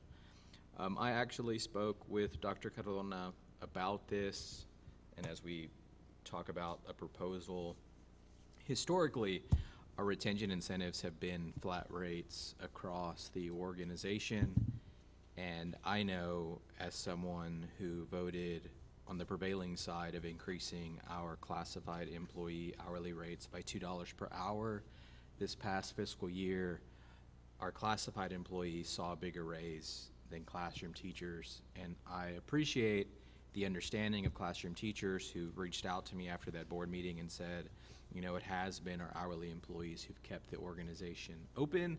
So I think in those conversations we were talking about how do we balance that process after the last several years where hourly employees, I think, saw larger increases than the other employees in the organization than even classroom teachers did. So it was my understanding that that was kind of where the conversation started, as a differential between teachers, administrators, and classified employees. But to Trustee Mejia's point, individually, I would be supportive of a flat retention incentive across the organization. That would just be an additional almost $1 million withdrawal from ESSER funds, right? So it would just be if the majority of the board supported it. But for purposes of conversation, that's the number. And can we go back to then the classified 2B where the proposed increase is 3%? Do we have a scale for what that 3% that would go into, not the incentive part, but the salary part, a 3% increase? What it would look like on our overall budget? Yeah. I can, but we do not have that yet. Okay. Because we just got those recommendation and changes, so we can bring that back to the board and build those plans, but we do not have that at this moment. Okay, so, and then what I've seen when the other districts are making their increases, they are increasing salary, and then they're also providing incentives, but then they're putting those two things together to come up with the 7%, right? They're not doing 7% salary increases for everybody across the board. Is that Right. fair So- to say? Mhm. Yeah. And Wait, will you repeat that, Ms. Ellison? So when I'm looking at other districts make their announcements about how they're doing increases, they're doing a combination of things. They're increasing salaries by certain figures, and then they're also providing employee incentives in whole dollar amounts like this. And then they're somehow coming up with a formula where they've taken the two things and they mix them together and they say we're giving everybody a 7% raise. They're not actually going in and giving everybody a 7% raise, right? That's what I've seen. right. And it's a little different, I mean, just like what we're presenting today, right? Just a little bit of a different, either we can do like 3,000 different percentages, and each employee type would have a different incentive, or you can have a flat incentive, so. So personally, I'm in favor of increasing the classified workers by a whole dollar amount, and actually at this time a $1 amount, because I just think that that is a more meaningful increase for those employees than a 1.5 or 3% increase, which often just ends up being, Less 1 or than 2 50 cents yeah. on the dollar, really. Like, low, and with the way that inflation is happening, I think those employees are affected most heavily. And we know that we need them every day here to keep the buildings open and moving and our kids learning. So that would be what I would prefer to see, is the 3% for teachers, 3% for administrators, and then a $1 increase for our employees. And then I'm also in favor of doing the incentive at $3,000 across the board, paid out $1,500 and $1,500. So if we could see what the numbers look like that in terms of the budget, I would appreciate it. And I'd also like to see what that percentage increase looks like if we calculate it out and then add it back together, if that is clear. Other questions? Trustee Arredondo. Thank you, Ms. Halsey. If the staff are looking for where a consensus of the board is going, I just want to echo Ms. Halsey's sentiment that I would be supportive of an employee retention incentive for 2022, 2023. That was a flat rate of $3,000 across the organization. In regards to salary and benefit increases, 3% for teachers, 3% for administrators. Since Ms. Halsey opened Pandora's box, I'm going to open it with her. On classified, I've kind of done the calculations. Obviously, it's probably not accurate, but it looks like a 6.25% increase gets us like $1 at the lower end of the scale. So if TASB's recommendation is like a percentage of midpoint for classified, I think it gets you like 97 cents, right? It's probably gonna be a little bit more than 6.25 to get us there. But I don't know if that keeps the organization like on track for percentage increases across the pay scales, right? Instead of a $1 an hour flat rate, which compresses the top end of clerical staff. Is that something we could consider? We can, but just to be mindful that on the low end, so $19 would be the new midpoint of the clerical and manual trades pay grade. That's $1.18 that each employee on pay grade 1. So then you would move up to the next pay grade and you would do their midpoint and you do 6.25 of everyone's midpoint. Okay, well, my mistake. I thought I was looking at like the lowest end of the clerical or auxiliary, which is 15. So that's why I did my math. But I guess my comment then is there a way that you can bring us a percentage for clerical and auxiliary to where the entry level position at a minimum increases $1? So that's like the floor, right? 15 to 16, and then whatever that percentage is, all the way up the rest of the scale for every other position. Trustee Salmi, I'm going to call on you in a second. Just to make, I just want to make sure though that when we're talking about this, that our instructional assistants fall into the classified Yes. category, correct? There are Okay. paraprofessionals Yes. and hourly.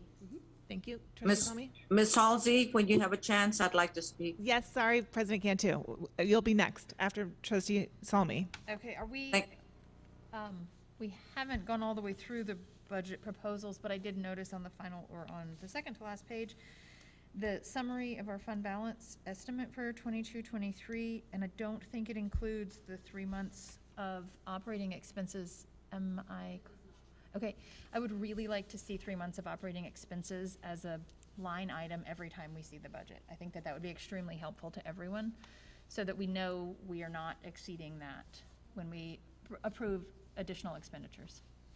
Thank you. Trustee Cantu?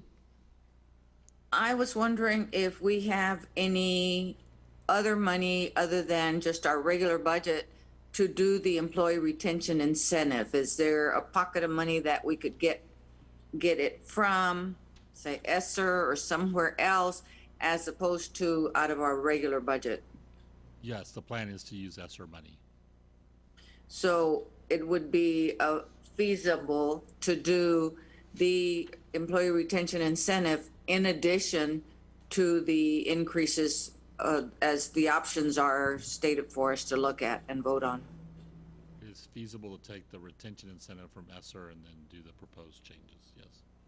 And the proposed changes out of our regular budget. Okay, I had a thank you. fur- That was my question. I had a further question kind of along those lines. So we have approximately $10 million remaining in ESSER funds. Were there any programs that we had already earmarked for those funds that would be impacted by this expenditure? Potentially. Okay, can we get some information about what those programs might have The been? board, I mean, well, you all are using, ESSER funds to vote, but yes, we would have to go back and look at everything. And most of it's gonna be people if we don't fill positions. Hopefully with the decrease in insurance costs, Yeah. that'll save us some Yeah. money, so. Okay. Thank Gotta you. go look at all that. Yeah, in the presentation, or I guess since we're not looking at revenues and expenditures and potential deficit, we haven't like recognized the $654,000 savings yet anywhere? Like it doesn't show getting plugged back in? No, for the insurance savings, no. But that'll be like calculated into the next forecast, right? Okay. Yes. Cool. So, looking at historical compensation increases, so we have in front of you 16, 17, all the way to this past year. And then we've also included the one-time payments, last year and this year that the board has approved. And so, yeah, we have been very, it's been very good. It's been very good to recruit and retain our staff. And thank you all for your recommendations. Ms. Garcia is going to move into the next slide. Thank you. Okay, so then the next slide is just looking at our budget overall for salaries. So you can see that the percent of our salaries has gone from 85% of our budget, and depending on what option we're going to go with this year, it could be 90% of our budget on salaries.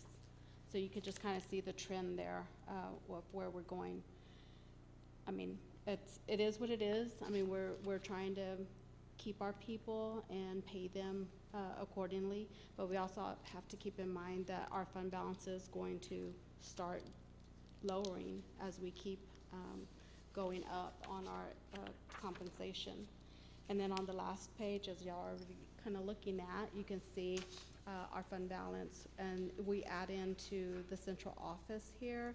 Our fund balance is from 37, down to 35, depending on where we go. Now, we do have, everything is still an estimate. If our ADA goes up, we'll receive another $2 million, so that's gonna fluctuate.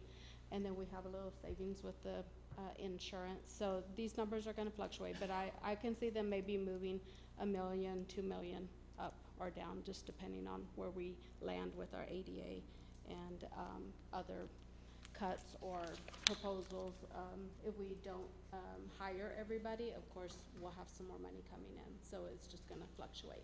Well, and as previously pointed out, also the $1 million for the central office from this is actually going to be shifted to the That's to the correct. Yes, so we will- bond savings. So that's $1 million. What, this is just the 7 million that you guys approved. This doesn't have the million from bond, so bond is a separate amount. So we are Bond gonna is on use top all of of that. this money. We will use all this Okay. 6.9. Just New Central is 7.9. Right. There's got to be a way that we keep tracking that on this sheet as we go forward. It's Yeah, But, okay. we can add it more detailed on the central office on okay. how My much mistake. we're Thank you. having. Trustee Arredondo. Thank you. So one of the things that we haven't talked about as far as like the variables of how to make us financially solvent is increased enrollment, right? Like intentional efforts to recruit from neighboring jurisdictions because of the phenomenal athletic facilities we have, or the very robust career and technical education facilities that we have. And I know I've spoken with this to Dr. Cardona before, but I mean, some ISDs have hired marketing firms to make that effort across the region, whatever region they're in, and I honestly fundamentally believe that we need to start considering doing the same. Because the only way that we will, I mean, we're trying to do everything, right? Internally, we're gonna balance the scales, be frugal, but we need more kids. And with the housing crisis the way that it is, the only, like the third option is trying to attract kids from neighboring jurisdictions to come here. And we know that there's like 800 kids who currently are in like Wimberley who could be here, but they're not. And same thing for Hayes and Comal, right? So like we have to have that conversation and do something to bring them back. I'm not paid the big bucks to know what that is, but I mean, there is a short-term solution to the funding crisis as well, and it's to get those kids back, or to get other kids to come here. And so I want to know where we are in like those conversations. I'm sorry, I don't Trustee see the Salmi. funding crisis. I think that suggesting that we're not solvent is a little bit of a misnomer. We have about $20 million is our 3-month operating budget. And right now, we're saying that our fund balance is going to be 35 million. So I think we're not on the same page possibly about what financially solvent means for a school district, which is a nonprofit organization that shouldn't be retaining large amounts of money, so. Yeah, no, I agree that we need to spend down the fund balance because it was taxpayer dollars that were allocated on schools and it wasn't spent. I guess my point being is, like, we've lost about 200 kids since the onset of the pandemic, and if we had those 200 kids in the schools, not only would that further distance us from recapture and giving back $1 million to the state of excess local funds. I mean, like, we should be having a conversation about getting those 200 kids back, because that's what hurt us the most over the last 2 years, is losing Understood. 200 kids. Understood, but we did not lose them to Wimberley or Kyle or any of those other school districts like you're suggesting, right? All school districts in Texas lost a lot of children during this pandemic, so I think that you're making some implications by saying I it mean, the way you are. Hayes increased enrollment by like thousands of students. Wimberley, Dripping Springs. We do regularly lose about 200 students to Wimberley that are districted to San Marcos CISD who Understood. live there. But I think the part of the other funding crisis is that the numbers that we've talked about so far are just for salary and compensation. It's not for the department budgets, right? The programmatic costs are going to be on top of whatever we approve for salary, and that will likely at least look like a deficit budget, as it almost always does at the outset. And if we get to the point where we go into recapture and we have a continuing deficit budget, and if we can't keep the compensation up to be competitive, then that fund balance drops very, very quickly. Understood, Yeah. but I think I mean, I think perhaps having we're not 200 there. more kids is a net benefit to us any way you slice it, right? Whether it's the kids we lost during the pandemic, whether it's kids from neighboring jurisdictions, more kids raises the high water mark of what we get to keep local funds, right? But Absolutely. if property values keep increasing and enrollment decreases, then the kids who are left here in the organization and the ISD are going to be the ones who suffer the most, right? Because we're not going to be able to pay for teachers and facilities and maintenance and operations and things like that, while providing competitive salary and benefits. So I guess my point being is not, like, that's not an accusation or an assertion or whatever, but we do need to talk about the 200 kids that we lost, why we lost them, where they went, and what we can do, because the other ISDs around us either got those kids, pretty sure they got those kids, private schools, charter schools, whatever, but if we had them, we would be in a much better shape financially.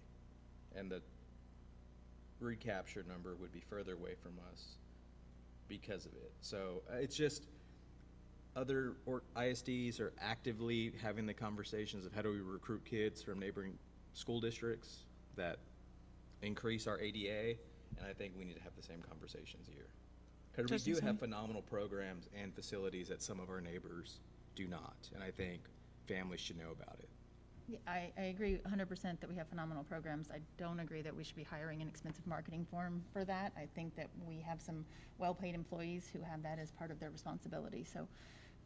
Well, I'm just saying that, like, some school districts have gone so far into that effort to hire somebody, so I'm not saying we do the same, but we should follow their lead and talk Absolutely. about what we can do internally to Absolutely. push that effort. I agree I do think we also need to acknowledge that we have done a lot of great work through the communications department in terms of, we had a video a few years ago that was running in theaters when people still went to theaters, promoting our extraordinary full-time day pre-K program. And most recently, I've noticed across all the social media, the ways in which the district graphic packages have really been bumped up, and the videos that come out. So I think you both are correct. We need to have that conversation. We need to increase our efforts and build on what we're already doing and look for ways to extend that out.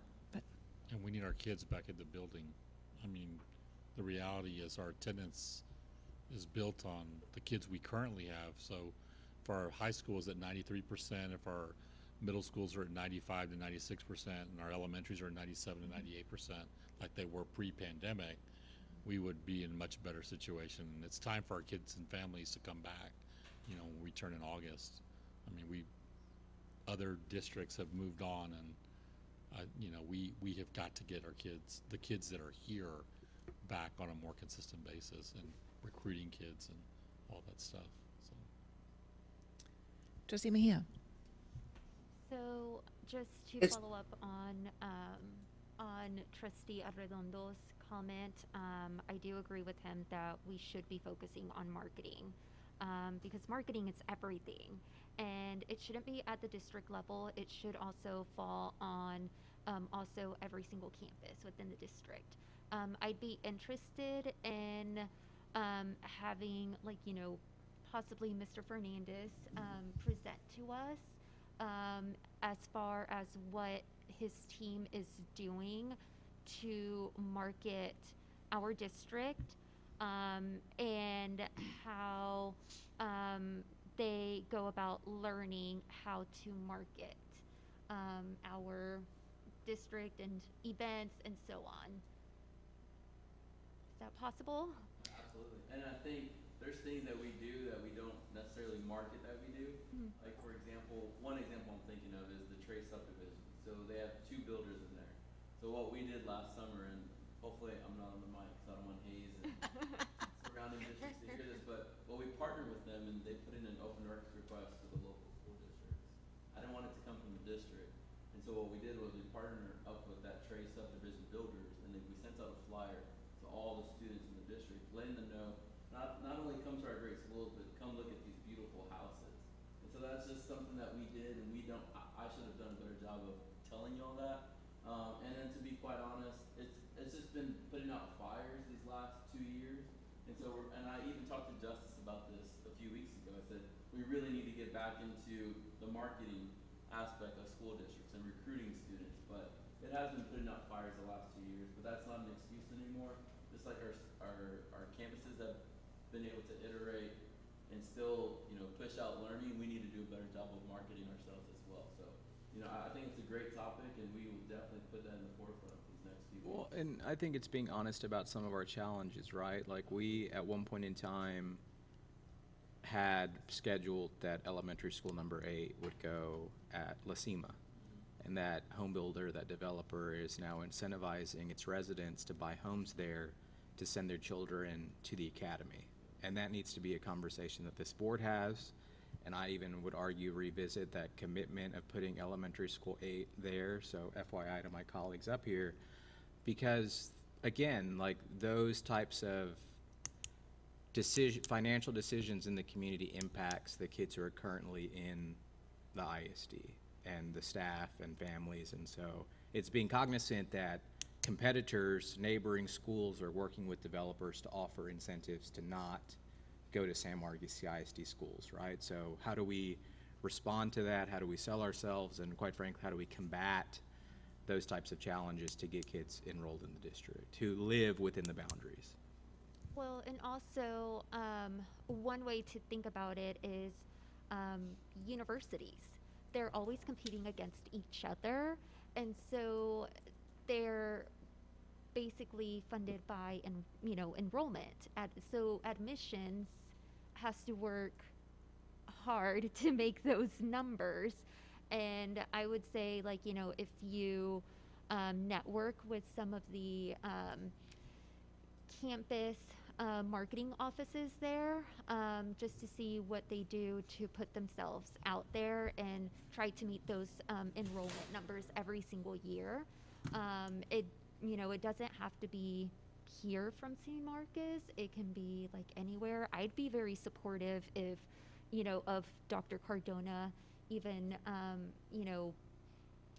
basically approving a travel for you and your team, because it's always great to have a relationship with universities in general, because, some of our students are going to go eventually to their schools, like their universities, and also just getting to meet those people and seeing their products like in person. You're going to get a better idea for how you're going to market the district. Trustee Hansen was next.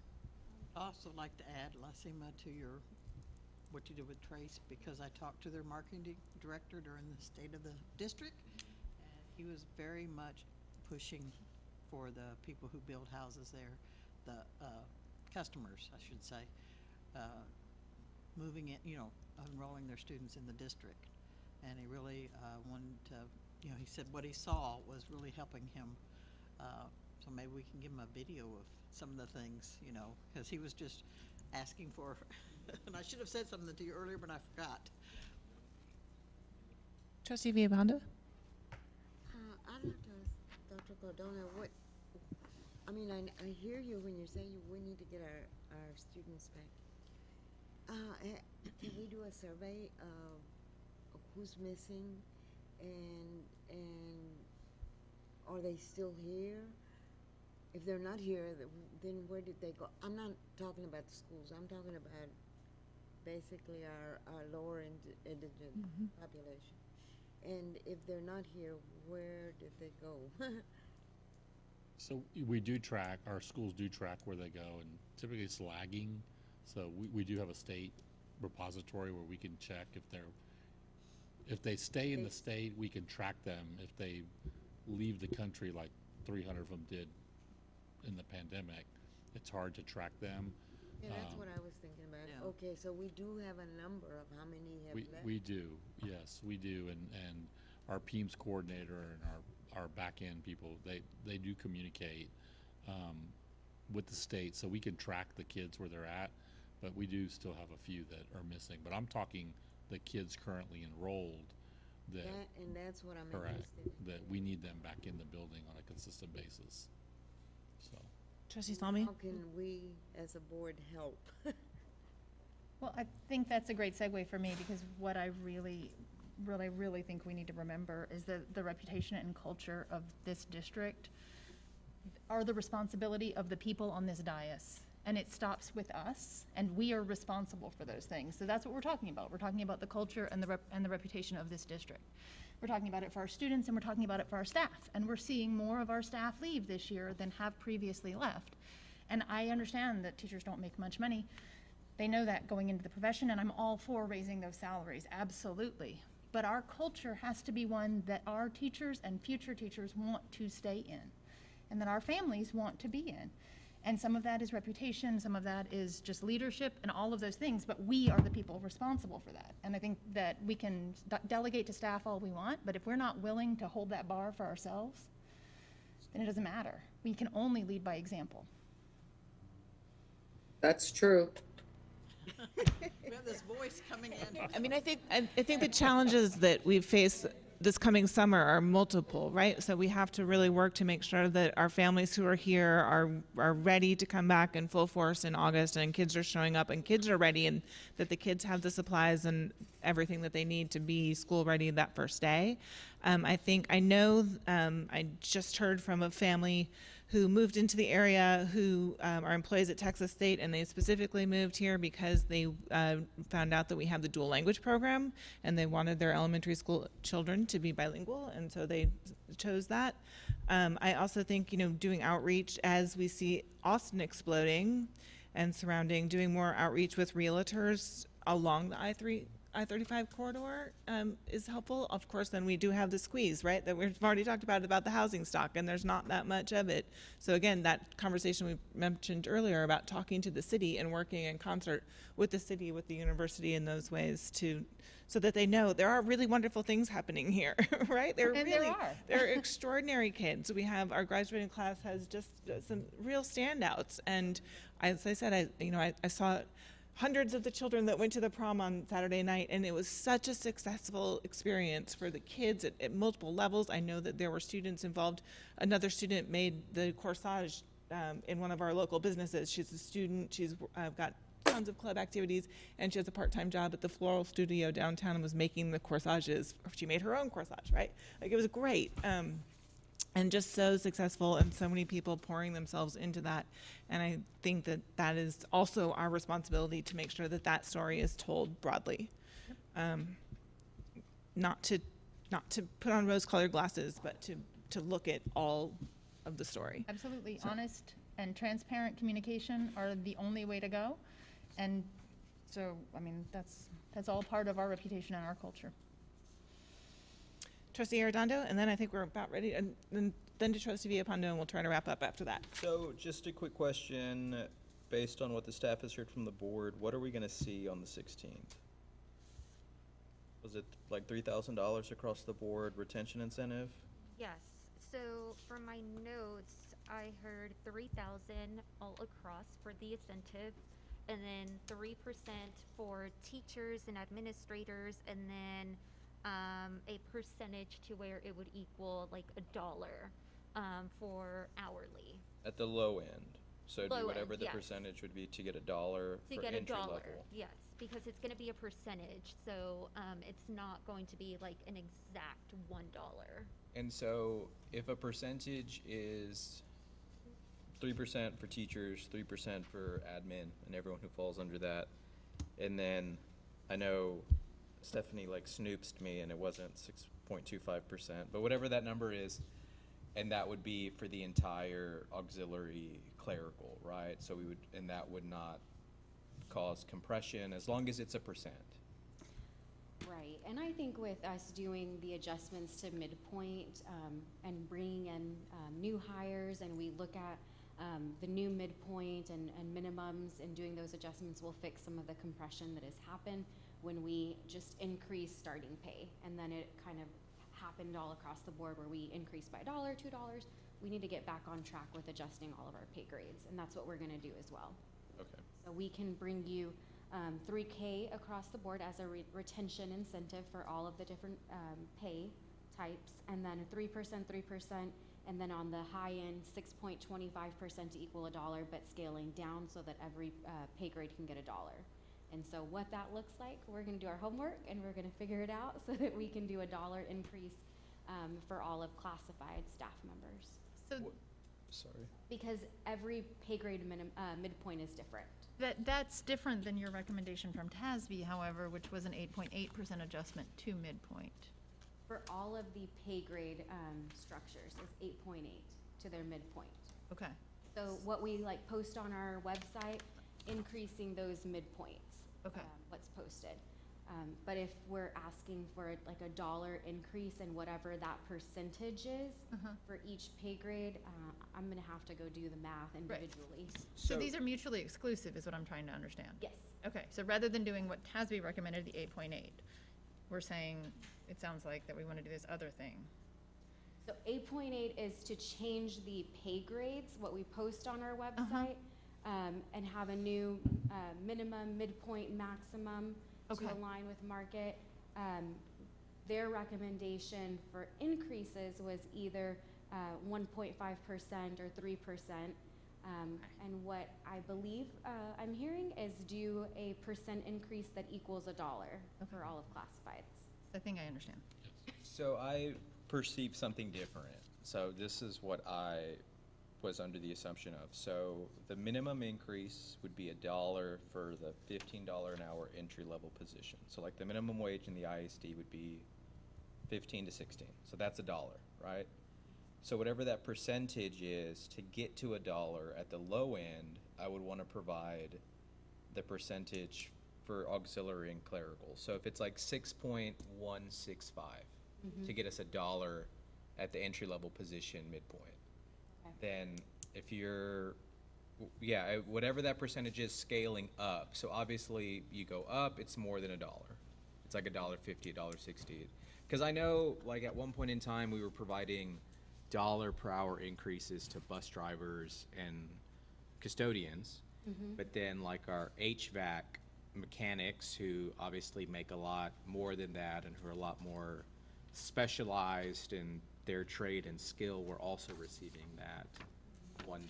So they kind of got, you know, blim-blammed in that deal. So does that make sense? So whatever that percentage is for $1, Yes. but then providing that percentage up the pay scale, so obviously it'd be more the more you made as an hourly employee. Okay? We're happy to present that to you all. Okay.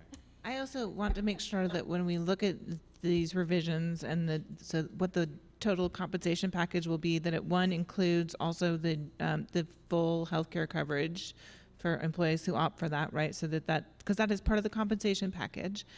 And I would also like to see a proposal on the full budget so that we know, here's what we are projecting as revenue, here is the amount that we're looking at for the salary increase, and then here is what we will have left, and here is what we need for programmatic costs, so that we are not making those decisions isolated. Kind of on that.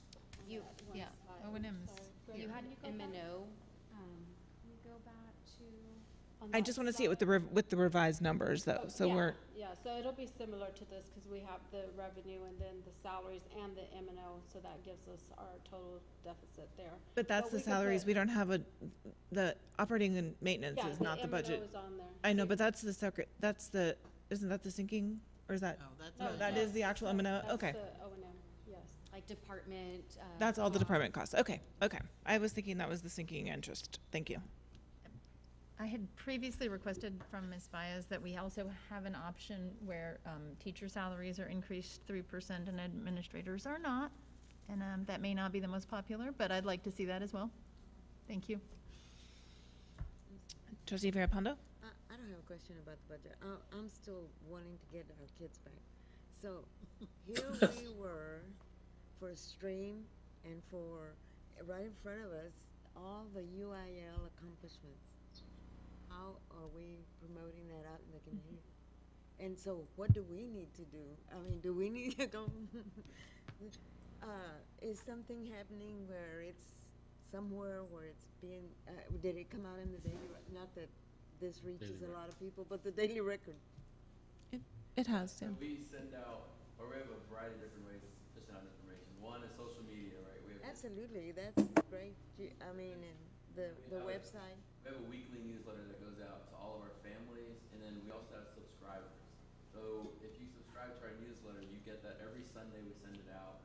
It's something we work on throughout the week, and then we finalize it on Sunday. It's a video and then a newsletter with all the different great things happening in the district. And then we also send all those stories to the Daily Record on a weekly basis as well. So it's our website, our social media, our district newsletter, and we also have a district app. And so you can subscribe to our district app, and that's where a lot of our weather updates, our parents stay in tune with our weather updates through text messages, our emails, and then the district app. So it's all those different platforms, but I think what we could do a better job of is reaching outside of SMCISD and reaching out to families in other communities and letting them know all the great attractions of the district. What I was really impressed with was the stream. I came early, and I loved R2D2. Man, if you missed it, I wanted to get my picture with it, but anyway, I went through all the things here on the floor. My best part of it was that I could sit at the auditorium, and there was a schedule of who was going to perform, and then the junior highs presented, and they all talked about UIL accomplishments that they had, as well as we knew our choir because we had seen them at the banquet that we had, the state of the city and school.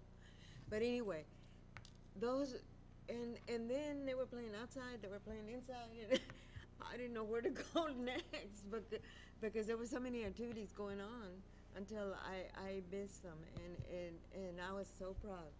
Well, I will tell you that I often am at an athletic event here in one of our facilities and hear other parents from within our region make exclamations about how fantastic our facilities are and say things like, I had no idea San Marcos had like this kind of a practice field or this baseball complex, right? And I also was at the Region 12 honor choir performance this Saturday that was down in Seguin, and had parents from other districts that I know through some of those athletic events, remark on the number of kids that we sent from SMCISD to that performance and that workshop, which was really great. So there are certainly things that we need to do better, but we are doing so many things really well, and people need to be aware of that. So, Yeah.